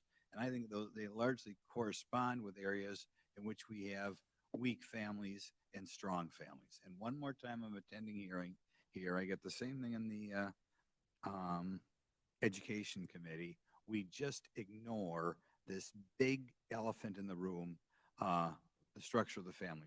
But I'd like to yield the remainder of my time to Mr. Clyde. Thank you to my colleague from Wisconsin. Mr. Daniel, I want to ask you a couple questions here and reiterate something that's been mentioned already. President Biden made the claim that gun manufacturers are, quote, the only industry in America that is exempt from being sued by the public, the only one. Madam Chair, I would like to ask for unanimous consent to submit this article published by AP News on February 9th, 2022, that says, despite Biden's claim, gun makers can indeed be sued. Without objection. Thank you. Isn't it true that your company still remains liable under the law for any potential design or manufacturing defect that lead to injury or property damage or breach of contract or warranty of a product or facilitating a known transfer to a prohibited person? Is this not all laid out in the Protection of Lawful Commerce in Arms Act enacted in 2005? Can you still be sued by the public for any of these kind of breaches? Yes, sir, we can. So, thank you. I just want everyone to know that the firearms industry is not exempt from being sued by the public for a myriad of things. Now, Mr. Daniel, does Daniel Defense sell AR-15 rifles to police departments, to sheriff's offices, and to other law enforcement agencies? Yes, sir, average about 30 agencies a month. 30 agencies a month. That's pretty impressive. Do you have any idea of how many of your company's firearms are in the hands of law enforcement, protecting and defending the peace so that our citizens can live in freedom? No, sir, I don't have that off the top of my head. I would imagine that at 30 agencies a month, that's probably a lot, though, would you not think? Yes, sir. So why do law enforcement agencies choose to use Daniel Defense firearms? Sir, we build we are very dedicated to building the very best firearms in the world, and the products that we build are dependable, and we take good care of our customers and treat them the way we want to be treated. And we think these are the reasons why people choose our products. Thank you. As someone who has obviously had tremendous experience in the firearms industry and seen the highs and lows of sales, would you agree that the firearms industry is very sensitive to government overregulation or the fear of increased government restriction on a constitutional right? Yes, sir. So tell me what happens to sales when additional restrictions are a potential on the horizon. Do they go up or down, or do they stay about the same? Our sales fluctuate wildly based off of the politics and the conversations about firearms bans. Okay, does that also happen when crime and uncertainty is on the rise? Do sales increase? Yes, that's correct. Okay, so when the Democrats who have carried the mantle and promoted the idea of defunding the police, and Democrat cities around the country started to cut their budgets, cut the budgets of their police departments to fall in line with the defunding of the police narrative, people have feared for their safety, and so firearms dealers saw an increase in sales. Would you agree? Yes, sir. Unprecedented in the last 2 years of new firearms owners buying firearms. They had never owned them before. Thank you. I would submit that people are voicing their opinions with their pocketbooks. And I think that's a very, very strong opinion across the nation. Thank you, and I yield back. The gentleman yields back. The gentlewoman from Massachusetts, Ms. Presley, is recognized for 5 minutes. Thank you, Chairwoman Maloney, for convening today's hearing. Now, while the gun industry rakes in hundreds of millions of dollars, choosing profit over people, selling weapons of war to anyone who wants them, impacting communities across the country who are forced to deal with the consequences of their greed. Bloodshed, pain, the trauma of a loved one being seriously injured or killed due to gun violence. Certainly communities disproportionately impacted Black, Brown, AAPI, the LGBTQ community, from Buffalo to Orlando to El Paso and Atlanta. This, of course, is both a devastating and expected result when companies employ marketing tactics that spread white supremacy and embolden far-right extremist groups. For example, shortly after the 2017 white supremacist march and attack in Charlottesville, Virginia, the National Shooting Sports Foundation promoted an advertisement encouraging people to buy assault weapons to use against unnamed protesters, unarmed protesters.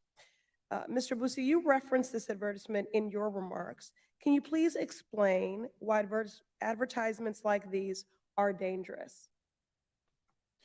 Thank you for the question. And to clarify, that is not a National Shooting Sports Foundation ad. That is an advertisement from an AR-15 company that was displayed at the National Shooting Sports Foundation SHOT Show in 2018.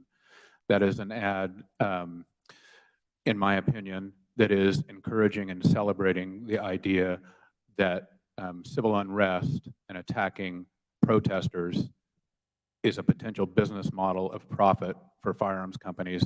And I believe that to be a very distressing and irresponsible path of advertising. Thank you. And although the slide has moved, we could bring it back for a moment. It's hard to see, but they also named Boston, a city that I represent, right in the upper left-hand corner there. Recently, my community has experienced firsthand the far-right white supremacist organization Patriot Front in action. They have held multiple demonstrations of intimidation and fear in Boston to spread their racist bigotry and attack folks on the street. Let me be clear, as Congresswoman for the Massachusetts 7th, I am going to do everything in my power to keep my constituents safe and stand up against white supremacy whenever and wherever it shows up. It should also be a baseline commitment of the NSSF, but instead the organization promoted this malicious advertisement. Mr. Daniel, as a board member of NSSF, will you use your position to stop them from allowing ads like this one, naming Boston and promoting assault weapons? Yes or no? Mr. Daniel? Ma'am, this was not an NSSF ad. Will you use your position as a board member in any way to stop these sort of advertisements promoting assault weapons? Yes or no, then? I don't understand the question. Okay, that's okay. Mr. Kalloy, same question to you since you are also on the board. Will you commit to ending the practice of allowing harmful ads like this at events? Yes or no? Congresswoman, respectfully, the NSSF does not advertise firearms for any of its member companies. They host a trade show annually in January, and that's where I believe that ad was seen by a company who may have been displaying there. I'll reclaim my time because I think the point still remains. As long as gun manufacturers have immunity to sell their weapons of war using harmful marketing tactics, Black and brown communities will continue to be targeted, and that has got to change. In the face of white supremacy, my neighbors and I are undeterred in the pursuit of healing and the true justice, and we will not let gun makers incite violence against us with impunity. And I yield back. Gentlelady yields back. Mr. Flood, a new member of our committee from Nebraska, welcome. You are now recognized for 5 minutes. Thank you, Madam Chair, and thank you all for your testimony today. I want to turn the attention to exactly why we have seen a rise in gun sales in America. According to FBI statistics, specifically those related to lawful purchases of handguns and other types of guns through background checks, nationally, 75% has been the increase that we've seen from 2019 to 2020. In Nebraska, we've seen a 78% increase in background checks related to gun purchases just in my home state. National research has also shown roughly 70% of gun owners are citing personal protection as their major reason for purchasing a firearm. Unfortunately, over the last 2 years, violent crime across America has dramatically increased.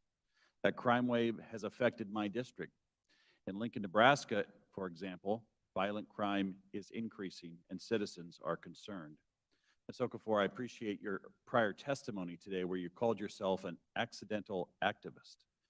I know you train gun owners on proper etiquette.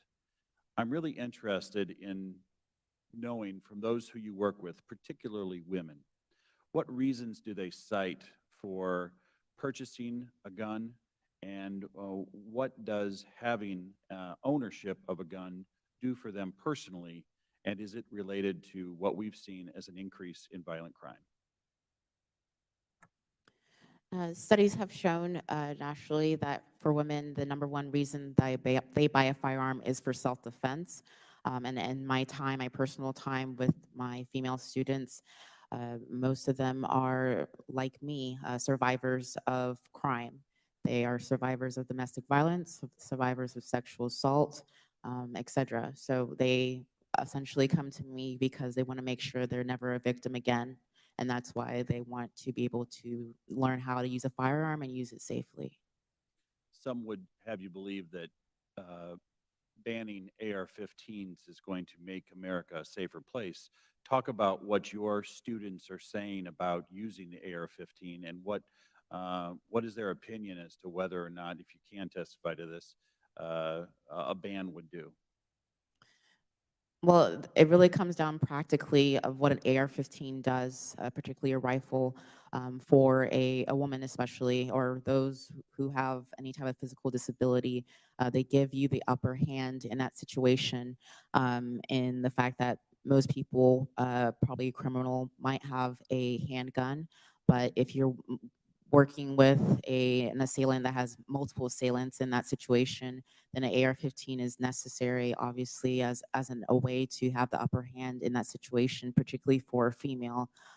Like I said before in my testimony about AR-15s, you're able to mitigate the recoil much better than you would with a handgun. And so that's why a lot of people prefer to have that upper hand by having an AR-15. Was it your prior testimony today that of all the weapons that your female students have sampled, that the AR-15 was routinely one of their most, favorite? Yes, that's what I routinely get, is that other women tend to already have this preconceived idea what an AR-15 is or what an AR is, and because of a lot of advertising and rhetoric saying that they shouldn't have a firearm of that capacity, that they think it'd be something that they wouldn't enjoy until they actually shoot one.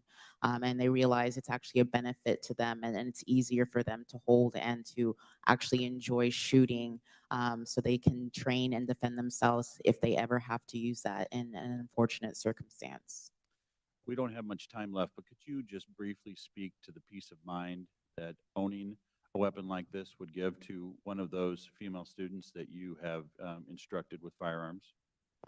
Yeah, the peace of mind is, I believe, similar to anybody, but again, particularly in America, I know there's been a lot of talk about weapons of war, etc., and the difference, as if the Constitution is not explicit in that we have a right to keep and bear arms, and that includes all arms. Yes, even quote unquote weapons of war. At the end of the day, it's to make sure that we have the ability to defend against an oppressive tyrannical government, and there is no restriction, particularly with the Second Amendment, that says that there's a distinction between a civilian and someone in the military. So it comes down to an individual's right to defend themselves and to figure out what is best for them to defend themselves in that situation, and that's it. Thank you for your testimony. I yield back. The gentleman yields back. The gentleman from Maryland, Mr. Sarbanes, is recognized for 5 minutes. Thank you, Madam Chair. Before I proceed to my my line of question, I just wanted to clarify, Ms. Sampson, can you, again, just for the record, clarify whether gun manufacturers enjoy legal immunity? Thank you. Gun manufacturers do not necessarily enjoy complete immunity, but what they do have is an unnecessary level of protection from PLACA that makes it much more difficult for victims of their misconduct to hold them accountable in court. And what that means is that for most other industries, if an individual is harmed by their misconduct, they can file a claim, and then in a court of law, they can decide whether or not that claim has merit. With PLACA, what gun manufacturers are able to do is get in front of the courthouse doors and say, you have to get over a hurdle before you can even get to the merits. And that's not asking for anything that would be especially punishing to gun manufacturers.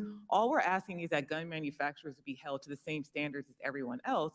And that's especially important because they don't even face consumer oversight. So they receive special treatment when it comes to the way manufacturers generally have to face legal liability for their products. Thank you for that. Let me get to why I think they might have some special treatment here. We know that it's been very hard to get legislation passed in Congress that would address gun violence. We finally last month were able to achieve some bipartisan legislation to help stem the tide of gun violence in our country.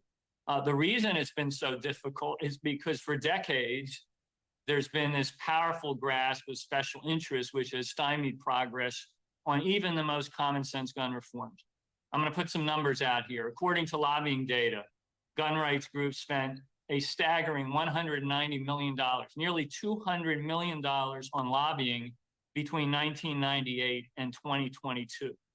According to public records, the NRA itself spent $5.3 million on lobbying from 2021 to 2022, while the National Shooting Sports Foundation, a lobbying organization representing gun makers, distributors, and retailers, and by the way, upon whose board of governors Mr. Daniel sits, spent over $1 million on federal lobbying just in the first 3 months of 2022. We also know that in 2015 and 2016, Ruger gave the NRA over $12 million in cash payments, which is a staggering sum. And these sums of money have their effect. They have a very pernicious effect on our democracy. Mr. Bussey, you are a gun owner and a former firearms executive. Do you agree that the views of the NRA as an organization where they put their lobbying dollars, not necessarily every rank and file member of the NRA, because they're very responsible gun owners among that group, but the NRA as an organization, their views do not represent the views of the majority of Americans, including the majority of responsible gun owners like yourself. Would you agree with that? Yes, sir. I certainly agree with that. Thank you. 60% of gun owners actually support raising the age for Americans to purchase AR-15s from 18 to 21. The NRA clearly doesn't speak for the majority of Americans. They don't even speak for a majority of ordinary gun owners. Ever since the Supreme Court's devastating decision in Citizens United, groups like the NRA have been ever more empowered to drown out the voices and the votes of everyday Americans by funneling dark money into our political process. In 2016 alone, the NRA spent upwards of $54 million on independent expenditures to candidates and parties, nearly double the amount it spent during the 2014 midterm elections, and more than double the expenditures during the 2012 election cycle. Much of this amount, $34 million, was rooted through the NRA's Institute for Legislative Action, the organization's lobbying arm, which is not subject to donor disclosure laws. These funds were used to support the election of pro-gun politicians and systematically block legislative action to crack down on gun trafficking and straw purchasing or strengthening background checks and enacting red flag laws. Now, fortunately, these reforms were enacted as part of the Bipartisan Safer Communities Act last month. But even now, the grip of the gun lobby and the dark money that funds its efforts continues to threaten the progress of further efforts to address America's gun violence epidemic. If we are able to comprehensively address this crisis, it will depend on getting dark money out of our political system and make democracy responsive to everyday Americans. Those are the steps we must take to address these insidious factors of big money, special interest, and these particular industries like the gun lobby. With that, I yield back my time. Gentleman yields back. Madam The Chair, Gentleman from Ohio. Madam Chair, I request unanimous consent to waive on Representative Buddy Carter from Georgia for today's hearing. Without objection. Now, the gentleman from Ohio, Mr. Gibbs, is recognized. for 5 Thank you, Madam Chair. You know, I'm really amazed how the other side of the aisle keeps going after the gun manufacturers and the guns, like the guns have brains. It just amazes me. I look what happens in Chicago every weekend around our cities where we have murders and shootings, and that it's. Ms. Okar, would you concur that the people that are committing these crimes in Chicago and elsewhere are criminals? They're illegal guns ownership. Is that the typical? Is that why some of your people that you've trained want to get arms to defend themselves because they're fearful of that, or those type of people? That's the shootings in Chicago and elsewhere. The women that I train tend to be fearful of anybody, regardless of where they live, where they're going to do a criminal act towards them. But And the that, people that they're fearful of are the people that are committing the crimes or have ownership illegally of firearms, and that's kind of typical of, you know, as I broad brush it. That's kind of typical, right? yeah, so whether it's illegal or legally, the fact of the matter is that they're doing something So the illegal. real answer here is let's prosecute these people and lock them up. And, you know, I know it was, unfortunately for our colleague from New York, Lee Zeldin, it wasn't a firearm when he was assaulted last Friday, but he was assaulted with a deadly weapon. And what did the state of New York do? They released that person. Unfortunately, the federal government arrested that person, but they released that person. What kind of message does that send? You know, there's ways to do violence, not just with guns. But I don't know why we take so much time talking about guns when we got an element out here we're not addressing the criminal activity and prosecuting those people. That just sends the wrong message, and to go after law-abiding citizens that want to defend themselves under the Second Amendment, it's just really incredible to me that we're not focused on that, Madam Chair, what's really going on in this country. You know, when you send a message to criminals out there that, hey, don't worry, we're going to let you go and you're not going to get prosecuted, and that just sends the wrong message. And so we really need to deal with that and not attack our Second Amendment rights. I yield the rest of my time to Representative Clyde. Thank you. Thank you very much to my colleague. Mr. Busey, in your statement, you said that guns pretty much are at the center of radicalized domestic terrorists. Is that right? I made a statement similar to that, yes, sir. Okay, and then you also said in my last month as an industry executive, I snap photos like this and with a photo. It's a tactical advertisement over the entrance of the SHOT Show that weirdly combines Revolutionary War soldiers, a modern AR-15, and the promise of daily gunfights as a business proposition.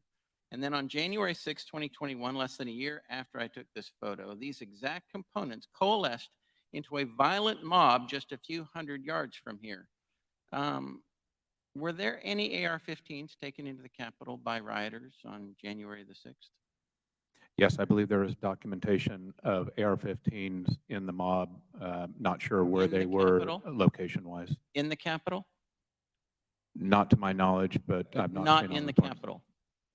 That is correct. Not to my knowledge. Were any guns taken into the Capitol, to your knowledge? Do not know the answer to that. I think the answer to that would be no, there weren't. So I don't really understand how you say these exact components, when you talk about firearms, coalesced into a violent mob just a few hundred yards from here. I don't really, can't quite understand how you get there in talking about firearms and January 6th, where there were no firearms whatsoever in the Capitol, taken into the Capitol by rioters. Now for Ruger, I would like to ask a question to our good friend, Mr. Killoy, the CEO of Ruger. Thank you for being here today. I understand Thank that you, you are, Congressman. I understand that you're a West Point graduate and a veteran of the U.S. Army. Yes, sir, that's correct. I graduated in 1981, then spent 5 years on active duty and 15 in the Army Reserve. Wow. Well, thank you for your service to our nation, sir. That is quite an impressive record. Can you tell me, does Ruger sell firearms to law enforcement agencies? Yes, Congressman, we sell to quite a few law enforcement agencies directly, as well as through our network of law enforcement distributors. And Ruger firearms are particularly popular as off-duty or backup guns for many law enforcement sworn officers. Thank you. And I want to thank you and your company for being a leader in the gun manufacturing industry. And also want to thank you for being a constitutional business and for the work that Ruger does to make quality firearms affordable to all economies of citizens so they can protect themselves, especially during this time of increasing crime across our nation. So thank you to Ruger and its employees. And the gentleman's time has expired. The gentlelady from Illinois, Ms. Kelly, is recognized.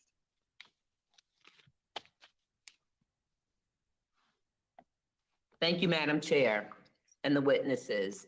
Since 1976, the gun industry has been exempt from oversight by the Consumer Product Safety Commission, despite over 45,000 Americans dying from gun-related injuries in 2020 and over 25,000 so far this year. A teddy bear has more safety oversight than guns do. Mr. Busey, why would including guns under the Consumer Product Safety Act make them safer? I'm not an expert on the Consumer Product Safety Act. I'm sorry, Congresswoman. But do you think they should be included, like teddy bears and cribs and almost everything else you can name, and guns are exempt? I believe that all freedoms, especially the freedom to own guns and the freedom to manufacture and sell guns, must be balanced with a commensurate amount of regulation and responsibility. And I think it's up to legislators like you and the other folks on this committee to decide that. Well, I have a bill that would do just that, just this. The Firearm Safety Act will remove the gun industry's exemption under the Consumer Product Safety Act. Having strong safety standards on firearms is critical, and there's no good reason for firearms to be the only consumer product not under the supervision of the CPSC. I want to shift our focus to gun trafficking. The city of Chicago is often highlighted as an example of why strict gun laws don't work. But what people fail to realize time and time again is that over 60% of crime guns come from out of state. This happens in other cities as well. New York City's Mayor Eric Adams testified before this committee that the NYPD has taken over 3,000 illegal guns off the street in 2022 alone, many which were trafficked through the so-called iron pipeline. Gun manufacturers are often contacted by the ATF to aid in their tracing investigations following the path of a gun from the manufacturer to the crime scene. Mr. Killoy, does Ruger take any steps to identify problematic patterns of dealers or stop shipments of firearms to dealers who sell a disproportionate amount of crime guns? Congresswoman, in the case of Ruger, we distribute our firearms in what we call a two-step distribution process. We sell through a network of 15 fairly large wholesalers, who in turn, they are all federally licensed firearms licensees. They then sell to the individual retailers who are also licensees. So we don't have visibility into those individual dealers. We sell to that much smaller network of our 15 wholesalers. Thank you. Mr. Daniel, does Daniel Defense take any steps to identify problematic patterns of dealers or stop shipments of firearms to dealers who sell a disproportionate number of crime guns? Congresswoman, we are a federally licensed by the ATF to manufacture firearms, and we sell our products through federally licensed dealers. And we are very good at our ability to make sure that our firearms are transferred legally through legal dealers. If there is a pipeline of of guns coming into your district. The people who bring those in illegally, that's a crime, and those people should be prosecuted. I don't disagree.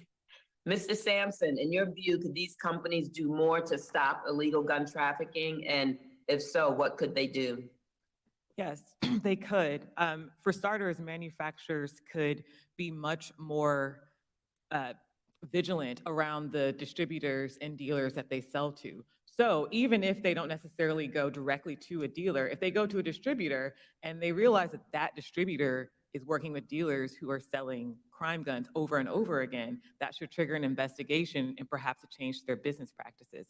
Another thing that manufacturers could do is change the way that they design their guns. And you mentioned consumer product safety. That's a large part of what manufacturers have control over that dealers and distributors do not have control over. They could do things like chamber load indicators or some of the procedures that would make it harder for someone to use a weapon that doesn't belong to them. And that would also go a long way to stopping gun crime. Thank you. And lastly, one last question for Mr. Kalloy and Mr. Daniels. We have heard today support for abolishing the ATF. Do you support abolishing the ATF? Speaking on behalf of Ruger, no, we do not. We work closely with our regulators and we do not support that. Thank you. Okay. Mr. Daniel? Yeah, I agree with Mr. Kalloy. We are licensed dealers and we are licensed manufacturers. We sell through, we are regulated by the ATF, and we are not in support at this time of eliminating the ATF. Okay, the gentlelady's time has expired. Thank you so much. Thank you to the witnesses. Okay, the gentleman from Texas, Mr. Sessions, is now recognized. Madam Chairman, thank you very much, and I appreciate you holding this hearing today. And I want to thank all 5 or 6 of our witnesses that are here today to offer testimony to allow us to get closer to these questions about not just the profits of gun manufacturers, but the practices. And the way I see it is, I'm delighted that each one of our manufacturers have taken part in today's hearing because, in my opinion, they provide proper elements, things that I grew up with as a young man, hunting, fishing, things that I have chosen to have as a sport. And I'm delighted that they're in the United States of America, not just Smith & Wesson, which I carry, but also Ruger is a great product. Mr. Busey, you have presented yourself as tried to be, and I believe that there's truth to this, you're looking for reasonable opportunities for people to use a gun, as you had stated, but to be consistent with values of not just the law, but also of common sense. I want to thank you for pointing that out. What I want to ask you is, if in your analysis of this as an expert before us today, why are so many people buying guns? I think there's a myriad of reasons, sir. I think the spike in firearms ownership, if that's what you're referring to in the last couple of years, has been driven by an uptick in fear, worry in society about conspiracy theory that is driving much of the firearm sales. And my particular place of expertise or concern is the degree to which firearms companies and the political entities that firearms companies are very entwined with are constructing that conspiracy theory and driving it through political messaging. Okay, so there's no reality basis for people seeing or hearing or seeing in their neighborhood children who are killed by others, people who are robbed, raped, murdered by criminals?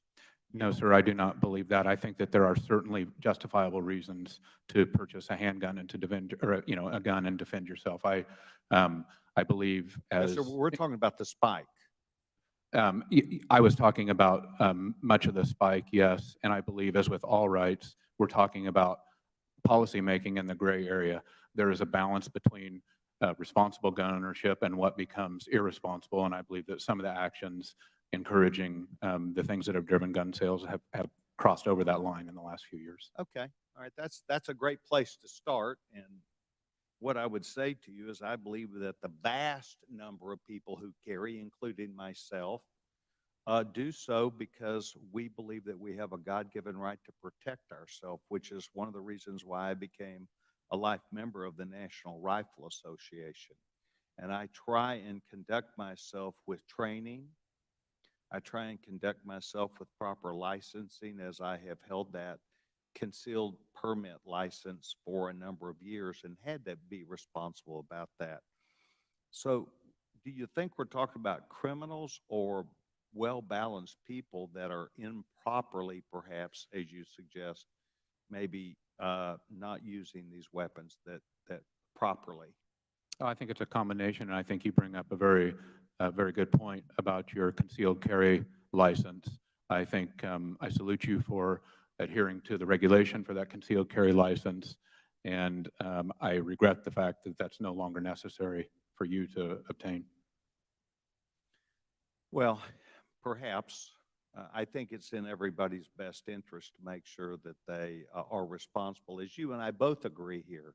But I will tell you that I have been driven, and hundreds of my friends, including mostly women, who have been driven to, and perhaps even here as the National Director of Women's Outreach, they would recognize that they don't want to be even victims in their own home, and that their ability to protect themselves is important. So, Mrs. Okafor, can you please discuss with me why your members purchase firearms? Speaking directly to women, women buy firearms because of self-defense. That's an overwhelming study that's the reason why most women, particularly women in the last couple of years, buy firearms. It's for self-defense. And talking more so in regards to the constitutional carry, which is what you were talking about, permitless carry in Texas, women have found that actually even a better of a policy, because now they know that if they decide to get a permit and they want to go through the training involved in that they can, but that actually keeps them from having to do so when time permits, when you can't wait the 60 to 90 days to get a permit from the state to tell you you're able to have Time has expired. concealed carry. And I appreciate the gentlewoman helping, but I would say this to the The gentleman's time young has chairman. expired. I want to thank you for having this, what seemingly is a balanced opportunity, and I yield back my time. Thank you. I now ask unanimous consent that Representative Schneider be allowed to participate in today's hearing, so ordered. The gentleman from California, Vice Chair Gomez, is recognized for 5 minutes. Thank you, Madam Chair. My Republican colleagues say that they're pro-life, yet for nearly 3 decades, they've obstructed any kind of meaningful action to save lives. And where were these so-called pro-life politicians when children were being shot and killed at school? Where were they after Sandy Hook? Where were they after Stoneman Douglas High School? Where were they after Uvalde? They were oftentimes not siding with the children and the victims.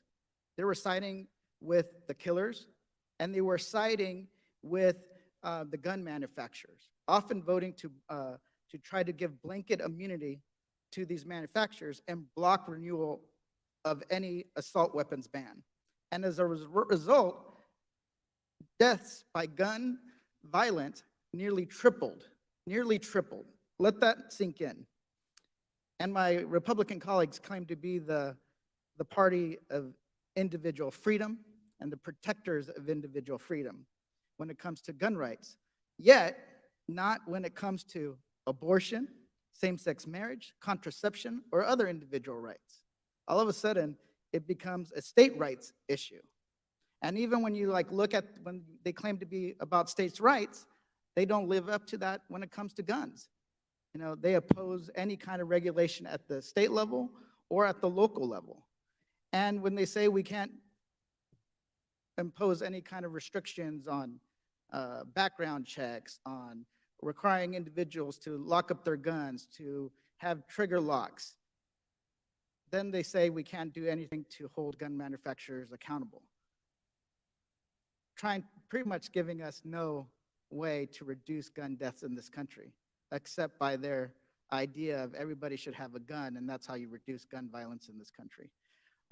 We have done it before. When it came to automobiles, when it came to cars, when all of a sudden you see car accidents soared, Congress and states enacted life-saving safety measures requiring seatbelts, airbags, anti-lock brakes in new vehicles. And what did you see? Car accident deaths decreased dramatically while gun deaths soared. These gun makers before us today and Republicans have done worse than nothing in response. They actually help add fuel to the fire by advertising guns, AR-15s, and other weapons to white supremacists and children. You know, this is what we're dealing with. Mr. Daniels, you have told my colleagues earlier today that you oppose federal regulation on gun safety and see gun violence as an issue to be solved locally. So does that mean you support state laws like those passed in California that ban marketing guns to children and allow residents to sue those who violate state safety standards, produce and sell weapons of war? Sir, children can't buy guns, and I was speaking to the local community taking responsibility of all the people who are involved. So that's in a the no. So community. you basically believe that guns should be marketed towards children? We market our guns to adults, law-abiding adults for lawful purposes. Mr. Daniel, I'll take back my time. Mr. Bousset, from your experience, if the gun industry thinks their products aren't the cause of gun violence, why have they consistently lobbied to exempt themselves from liability and common sense gun safety regulations? And why have they succeeded, and at what cost when it comes to death and violence? Thank you for the question, Congressman. I am greatly distressed at the degree to which the firearms industry has funded a powerful political machine that has fought common sense federal gun regulation at every turn that is broadly supported by the American public. These things include universal background checks. They include raising the minimum age on the purchase of long guns to 21 and many other things. And the reason that it has been fought is because cranking up the political pressure in this country is a profitable business model for the NRA and other groups that use this topic as a way to divide our society. Thank you. Gun violence is being normalized in our country at the expense of children and families. I've had constituents killed. One was killed in Las Vegas in the mass shooting. You know, this is something that we have to fight against, because this isn't normal. It's not okay, right? Where we have to be in fear of our lives for our friends and families if they go to church, school, a parade. This is something that is not reasonable, and we must The gentleman's time has take steps expired. to lessen gun violence. Thank you so much. I yield back. Okay, the gentle lady from New York, Ms. Ocasio-Cortez, is recognized for. Thank you, Madam Chair. I'd like us to just dive right into it. I have a photo that I'd like to pull up for the committee and our witnesses to be able to see. Can we get that pulled up? It's on. Okay, perfect. Mr. Daniel, you are CEO of firearm manufacturer Daniel Defense. This photograph is from an advertisement featured for your company. Do you know, I'd like to draw your attention to that red tattoo featured in your company's advertisement. Do you know what that tattoo is? Mr. Daniel? Madam Congresswoman, I'm not sure this is our ad. Can you show the whole ad? Is this our ad or someone else? Yes, this is your ad, Mr. Daniel. This is an advertisement for your company, Daniel Defense. Why is the brand name not in the photo? No ma'am? worries, no worries. So this is featured prominently in your advertisement, that tattoo. You've indicated that you don't know what it is, but Ms. Sampson, as an expert in this area, can you briefly tell us what that tattoo is? That's a fall knot, and it's a symbol that has been increasingly embraced by white supremacists. So, Mr. Daniel, you may or may not know, but your company's advertisement prominently displays iconography associated with white supremacist movements. You can also find it in this other photo that I will be pulling up right now. Right there from January 6th, you can see the fall knot right there on this gentleman's chest. Mr. Daniel, yes or no, are you aware that your advertising department uses imagery affiliated with white supremacist movements in its marketing materials?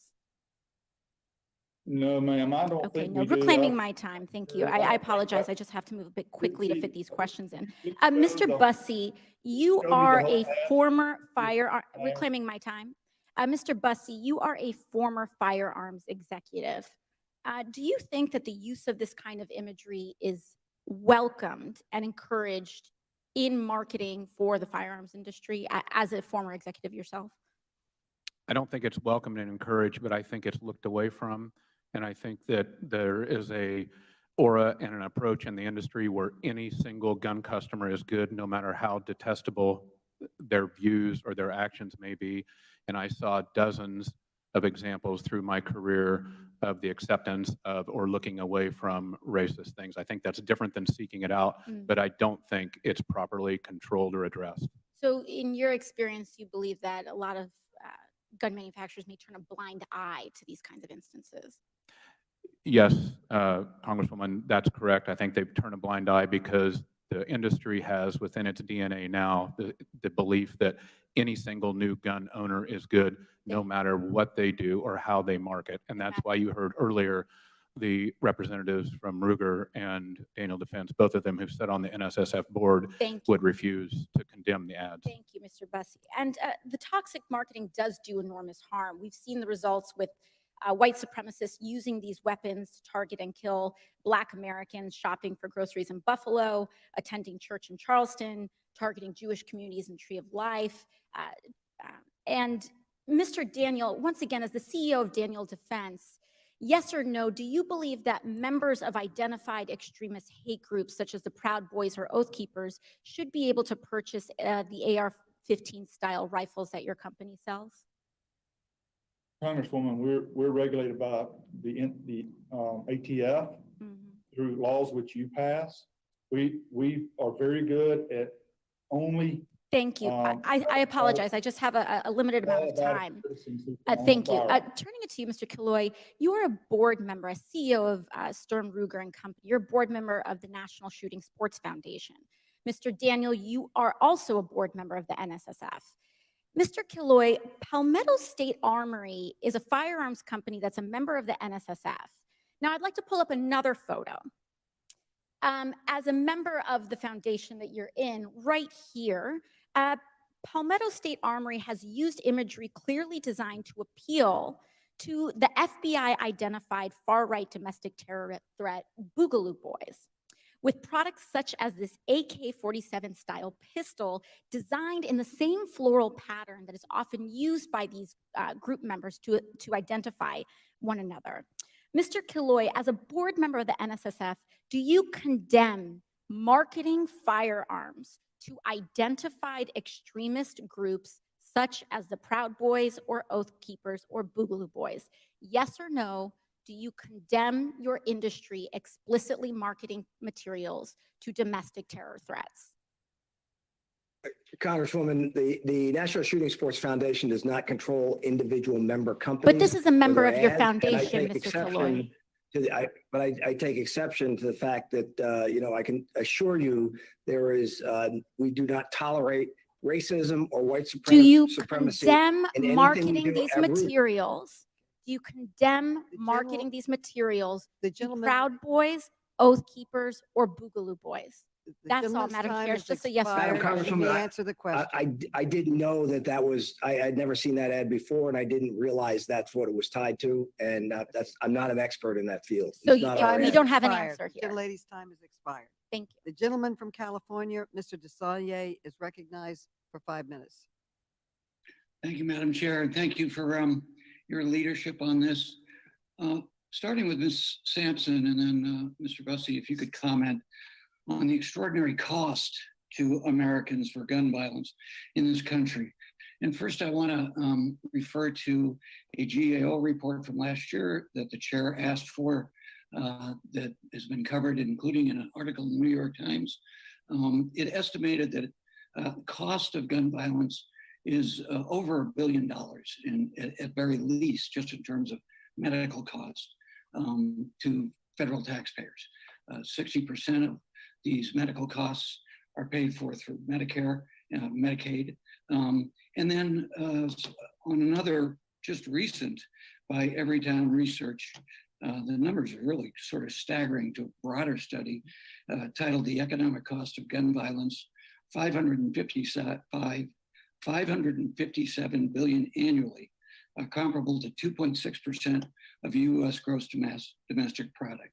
So compare those numbers for me based on $3 billion worth of profits, and I take it as after-tax profit, as reported by Trace for gun manufacturers. To me, this is a huge subsidy in addition to the horrible pain and suffering, but just from a financial standpoint.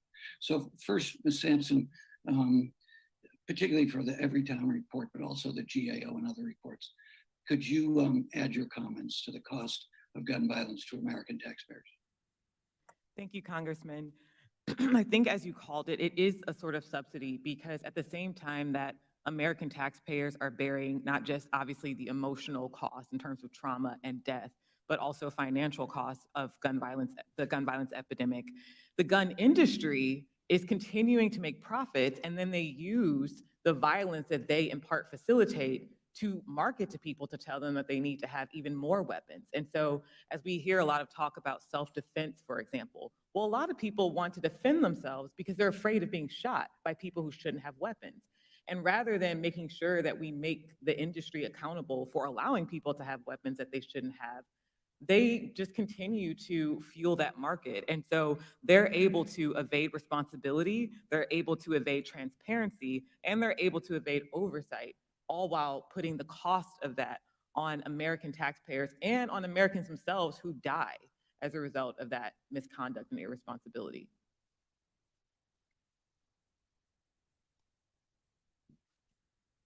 Thanks, Ms. Sampson. Mr. Bussey? I think that most responsible gun owners want to be a part of the solution and don't want to be a part of the problem. And we need to rebalance those scales. So to the degree to which irresponsible activities or insufficient regulation is leading towards cost and cost of gun violence, I believe through my own experience that responsible gun owners want to play a part in being a solution to that. Mr. Bussey, I want to talk to you a little bit about having been in elected office in California for a long time and very active in violence prevention programs from a public health standpoint. When we look at, and there's a story in the New York Times recently about just comparing states with evidence-based research, gun violence prevention, and the collective effect they have. So in California, laws, some of which that I have authored at the local and state level, you're 25% less likely to be a victim of gun violence. If you're a young person, you're 35% less likely to be involved in a school shooting. So the gist of that, to me, and the evidence-based research that particularly we've funded in California at the University of California at Davis and their violence prevention program, not just guns, but also in this instance, these policies work, and you're less likely to be harmed by guns if we have these initiatives. Giffords has done a wonderful job, I think, of comparing that internationally. Could you speak to that and anything you would like to add in the time I've got left, Ms. Sampson? Thank you, Congressman. I think that you're correct, and I would like to take issue with some of the statements I've heard here from other representatives today telling us that gun laws don't work or that they won't be applied to anybody but criminals. And I would like to take your example and apply it to two recent shootings, the Uvalde shooting and the Buffalo shooting. In both of those cases, the shooters waited until they were 18 to purchase the guns. They didn't purchase them when they were 16 and a half. They didn't purchase them when they were 17 3/4. They waited until they were 18. Why is that? Because the law said they couldn't purchase them until they were 18. So to your point, in California and to those cases, the fact is that the laws impact the way people purchase and use guns, and we need to, as a responsible society, and you as a governing body, need to take that into account. The gentleman's time has expired. You go back, Madam Chair. Thank you. The gentlelady from California, Ms. Jackie Spear, is organized and recognized for 5 minutes. Thank you, Madam Chair. I find this hearing to be both edifying and very painful. Mr. Killoy, in your testimony, you made the assertion that modern sporting rifles are not inherently more dangerous than other popular firearms. Is that true? Is that what you said? I think that's paraphrasing, but yes, Congresswoman. So I don't know if you took the time to listen to the hearing we had on Uvalde and the families that appeared, and the pediatrician who went to school at Robb Elementary and is very committed to the community. He went into that morgue, not the morgue, he went into that emergency room, and one of the children was decapitated. The other child body was in shreds and could hardly be identified. How can you say that that's a sporting rifle? Congresswoman, respectfully, obviously the events in Uvalde are tragic on so many levels, but to blame the firearm, it's a semi-automatic firearm. The semi-automatic firearms have been around since 1885 when they were first invented. Many of them are in larger calibers than the .223 caliber that's used in modern sporting rifle typically. And again, it's an inanimate object used by a wicked. All right, evil but it is a weapon of war, Mr. Killoy, and no matter how you want to sugarcoat it, it decapitates people. It shreds their bodies. It is not a gun you use as a sporting rifle to shoot a deer. Let me move on to the Protection of Law, Commerce, and Arms Act, PLCA, has really had the effect of robbing the American people of a mechanism to ensure that gun industry is protecting American consumers. We pass laws all the time to protect consumers that manufacturers find distasteful or costly, whether it's airbags or seatbelts. If a product's unsafe or could easily be made safer, we take action. Now, Ms. Sampson, how many Americans die in accidental firearm accidents every year? There's about 9 per day. I'm not sure what that adds up to in a year. 9 per day. Deaths that could be avoided with any kind of safety mechanism applied. How many of those deaths are children? I'm not sure. I think it's 9 children per day. I'm sorry about that. 9 children per day that are tragically killed because they were playing with a firearm that was loaded, correct? Yes. The SEC filing for Ruggers says that firearm preference can be, quote, driven by deeply personal views, and, quote, many pistol shooters do not like magazines that have a disconnect feature. In fact, even when you make handguns with magazine disconnects, they're easy to circumvent. There are multiple guides on how to remove the magazine disconnect. Mr. Boozy, what do you make of the argument that a consumer's personal views about how a handgun feels should trump the risk that a child might accidentally shoot herself? Well, these are the questions that legislative bodies such as this need to wrestle with for the good of society. There is a use for a handgun, obviously, and there is a need for things to be safe. And as you noted, we've wrestled with these things in cars and cigarettes and everything else through the history of our country. I want to show you this pink AR rifle, obviously being promoted for girls, I guess, to use. There appears to be a systematic effort underway by many of you as manufacturers to promote having children get engaged in wanting to have guns. Is that your newest market? Any of you can answer that. Do you see that as a market that is untapped? Congresswoman, I think what's appropriate in the topic of firearms and children is properly training and educating children at age appropriate levels to handle firearms safely, to understand that used improperly, they are a danger to themselves and others, and to leave it alone and not let their curiosity get the best of them. That's one of the reasons Ruger has supplied over 25 million locks in the last few decades to keep our firearms out of unauthorized hands like children. Thank you. My time has expired. Okay. Okay, the gentlelady from Michigan, Ms. Lawrence, is recognized for 5 minutes.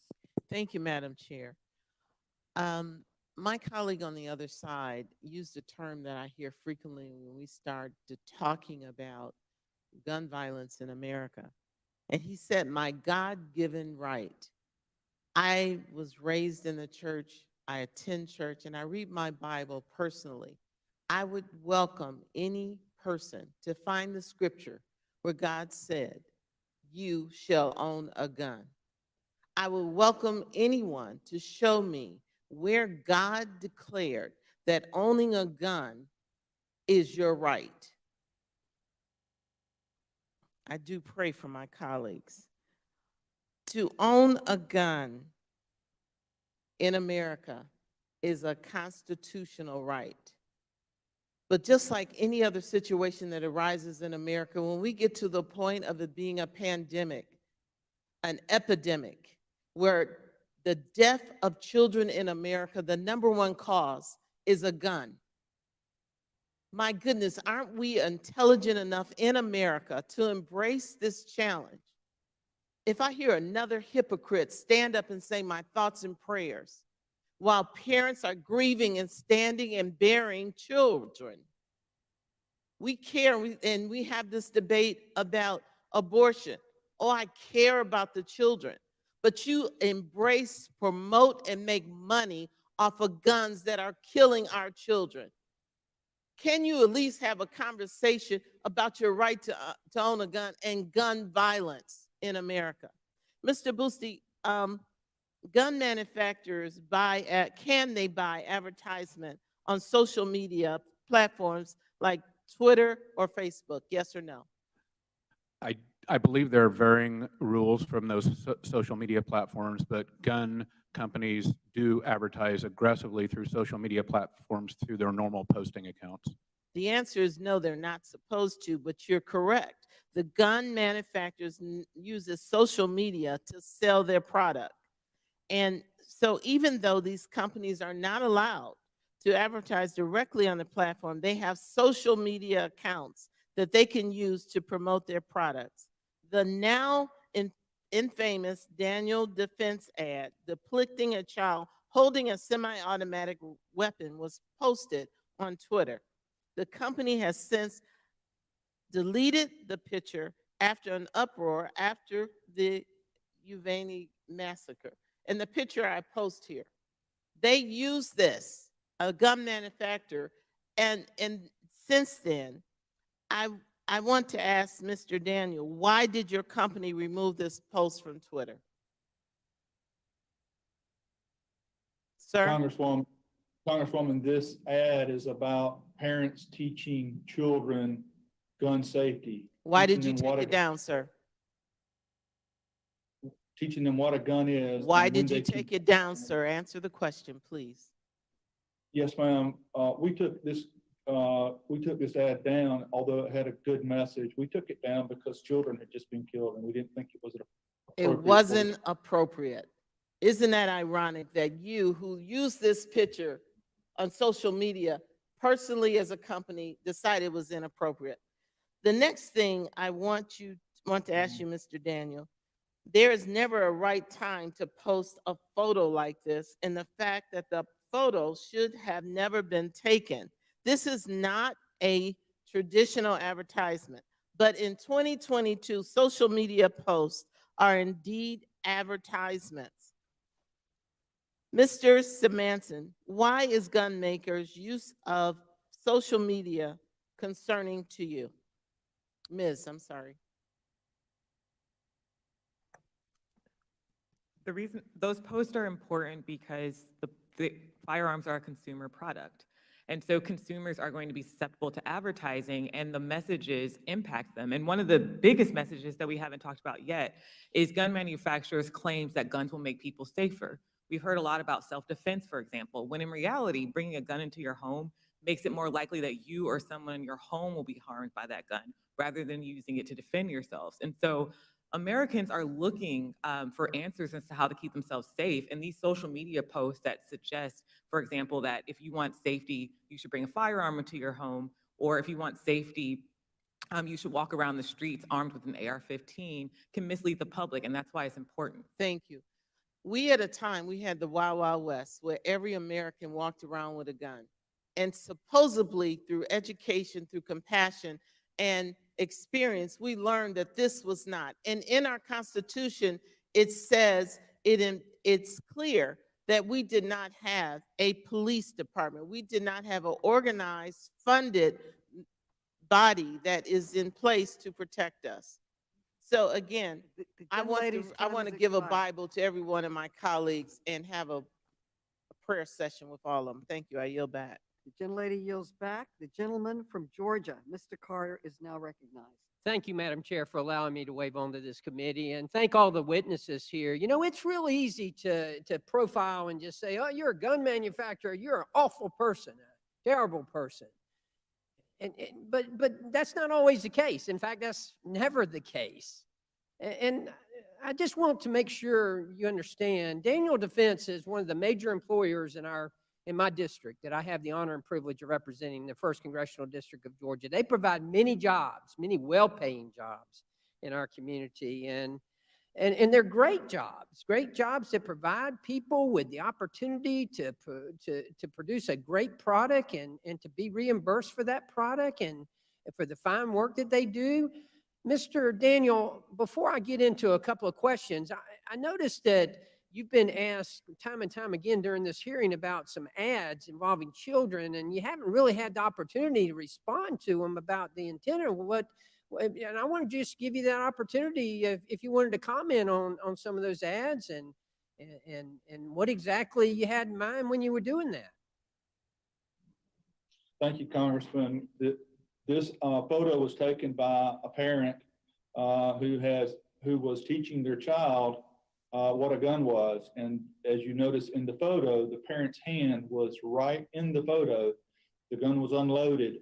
This child was being taught that you can't touch a gun without an adult.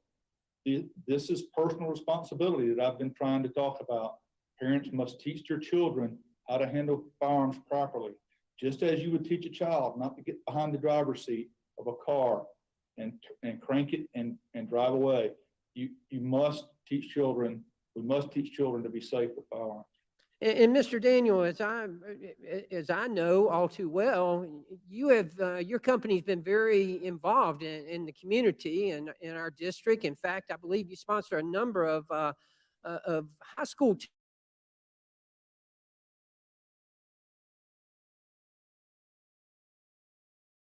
Started a foundation called Double D Foundation. The purpose of the foundation is to help train young people how to use firearms safely and how to compete with firearms.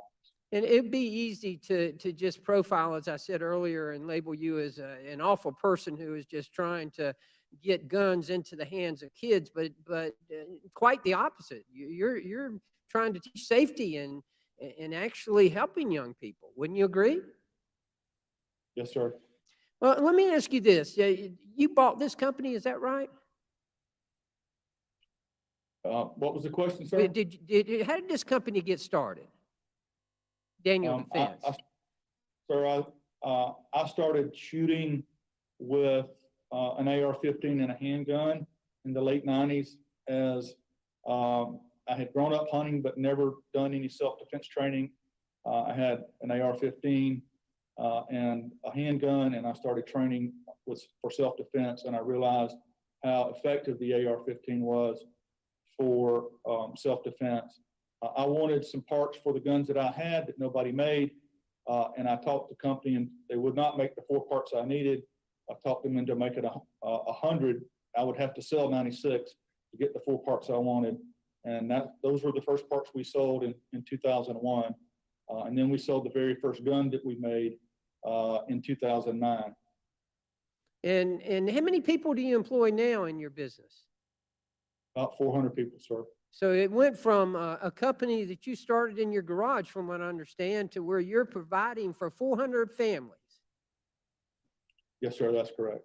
And not only that, but also teaching safety to children, to young people, and giving them the opportunity to compete and to learn and to really grow. Is that true? Yes, sir, and to become responsible adults and know how to handle firearms. Well, tell me very quickly, what is a job like? What does a job at Daniel Defense look like? I mean, tell me about the typical job at Daniel Defense. We are vertically integrated, so we manufacture almost every part in the gun. So there's all types of manufacturing jobs, all types of engineering jobs, all types of manufacturing engineering jobs. We do everything here, assembly jobs. We are very diverse in the jobs we offer, and we are one of the highest paying employers we're the highest in our county and one of the highest in our region. Well, thank you, Mr. Daniel, for your commitment to our community, and thank you for being a witness here today, and I yield back. The gentleman yields back. The gentleman from Illinois, Representative Schneider, is now recognized. Thank you, Chairwoman Maloney, and thanks to the committee for allowing me to wave on to this committee today and for having this very important hearing. Before I start, let me just ask a couple of questions. And maybe I'll start, Mr. Daniel, real quickly. What's M&P stand for? Excuse me, sir? What does M&P stand for? You're talking about from Smith & Wesson? Yeah, just in marketing, when we're talking about a gun, what does M&P represent?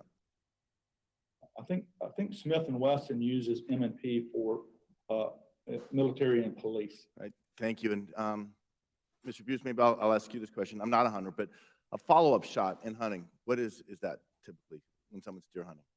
A follow-up shot in hunting is a follow-up shot anywhere is a second shot on something. Yeah, and if you are deer hunting, if you're lucky, how many shots might you get at a deer? If you hit it or miss the first time, how many follow-up shots are you going to get? Well, you shouldn't miss, but I mean, a typical deer hunter may get one more, maybe.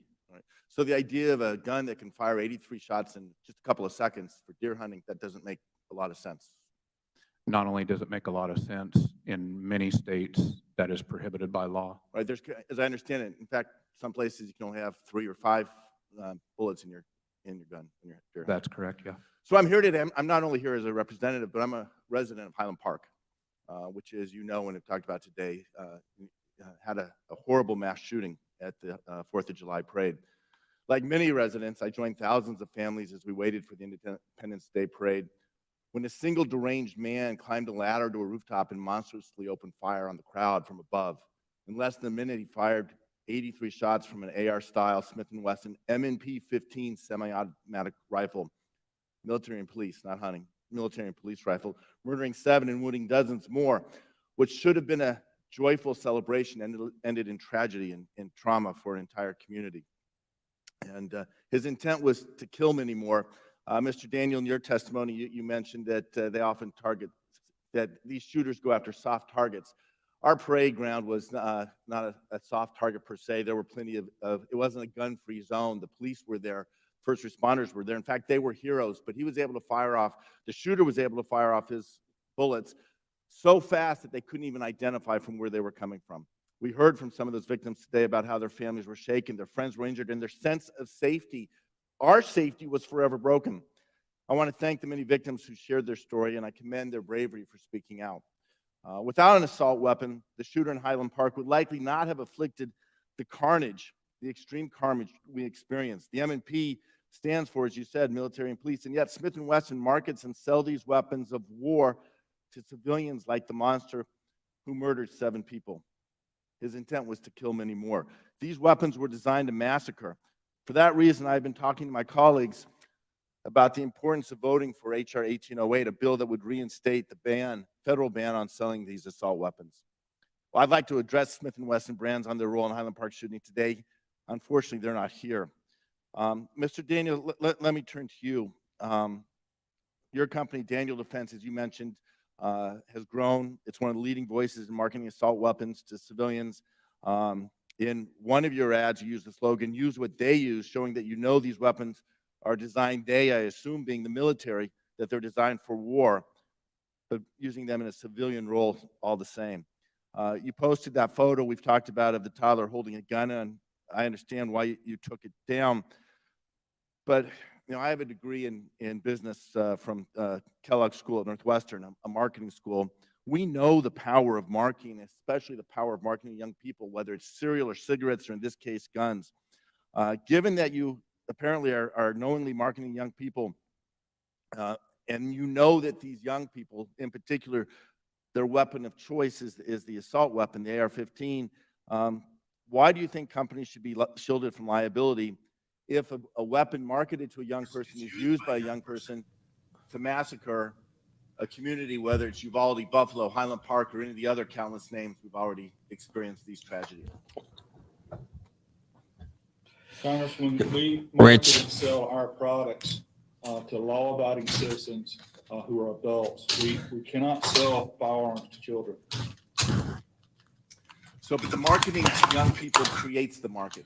We know marketing works. That's why companies spend millions and billions of dollars selling everything from makeup to cereal, as I talked about, to cars, and imagery matters, and the connection to military for these young people. It's not for hunting. You don't take these weapons to go and hunt deer or do A bunch of these people are just like to hear themselves talk and make a soundbite. What was the question? Hi, everyone. It was more of a comment, so I yield back the balance of my time. Gentleman yields back. Before we close, I want to offer the ranking member an opportunity to offer any closing remarks he may have. Ranking Member Comer, you are now recognized. Thank you, Madam Chair, and I want to thank our witnesses who are here today. Especially want to thank Ruger and Daniel Defense, who are here today for manufacturing and employing and making an investment in the United States. That's an issue that we're trying to focus on in Congress, try to keep manufacturing in the states. The Democrats talk a lot about the hundreds of mass shootings in America committed by criminals who are either immediately arrested or killed on the spot. But they say nothing about the 100,000 people who have died of fentanyl overdoses that came at the hands of illegals who crossed our unsecured border. Liberals have passed the most strict gun laws in America in cities like Chicago, New York, and Washington, D.C. Yet these cities continue to have the highest rates of gun violence. Banning guns from law-abiding citizens is simply not the answer. Republicans will never turn our back on the Second Amendment. So let's focus where there is consensus among both parties, because you can't legislate against evil. If you could, I think there would be 535 votes in favor of legislating against evil. But we can focus and fund better security at our schools. We can fund and focus on better mental health awareness and detection. And for goodness sakes, we can fund our police. Hopefully, the American people have seen what happens when we have lax prosecutors. I think we've seen what happens in places like San Francisco, which is probably the most liberal city in the United States. They had a recall of their local prosecutor because the American people will not tolerate letting criminals out in the name of criminal justice. So I think there are many areas where both parties can come together to focus on achievable solutions. And I'm willing to do that, Madam Chair. And with that, I yield back. The gentleman yields back, and I recognize myself for closing statement. Today, for the first time in recent history, gun industry executives testified to Congress about their business practices. I was sincerely hoping that they would use this opportunity to acknowledge their role in the violence plaguing our nation, to apologize to the families who are here with us today who have been devastated by their products, and to agree to stop selling the most dangerous weapons. Sadly, they refused. Mr. Daniel, the CEO of Daniel Defense, blamed gun violence on the decline of what he called personal responsibility. But when I asked about his own responsibility for selling guns to mass murderers, he claimed that these shootings are just a local problem. The CEO of Ruger, Mr. Kilroy, was asked if his company would take the basic step of tracking the crimes that are committed with the guns he sells, like other manufacturers. His answer was, "That's not my job." And the third one that we invited didn't even bother to show up. That is why I intend to seek additional documents from that company by subpoena. It's no secret why gun CEOs are so desperate to avoid taking responsibility for the deaths caused by their products. Our investigation found that these companies made over $1 billion selling assault weapons in the last decade. They are choosing their bottom line over the lives of their fellow Americans. Since it's clear that the gun industry won't protect Americans, Congress must act. We must ban weapons of war from our communities. We must repeal the immunity from lawsuits that gun makers enjoy, unlike every other industry in America, and we must finally hold the gun manufacturers to account. This hearing is not the end. Our committee— I'm dropping a video, guys. Breaking news. I'll be right back. Check out the video. I'm going to end this because this is almost over anyway. All right, guys. Thank you.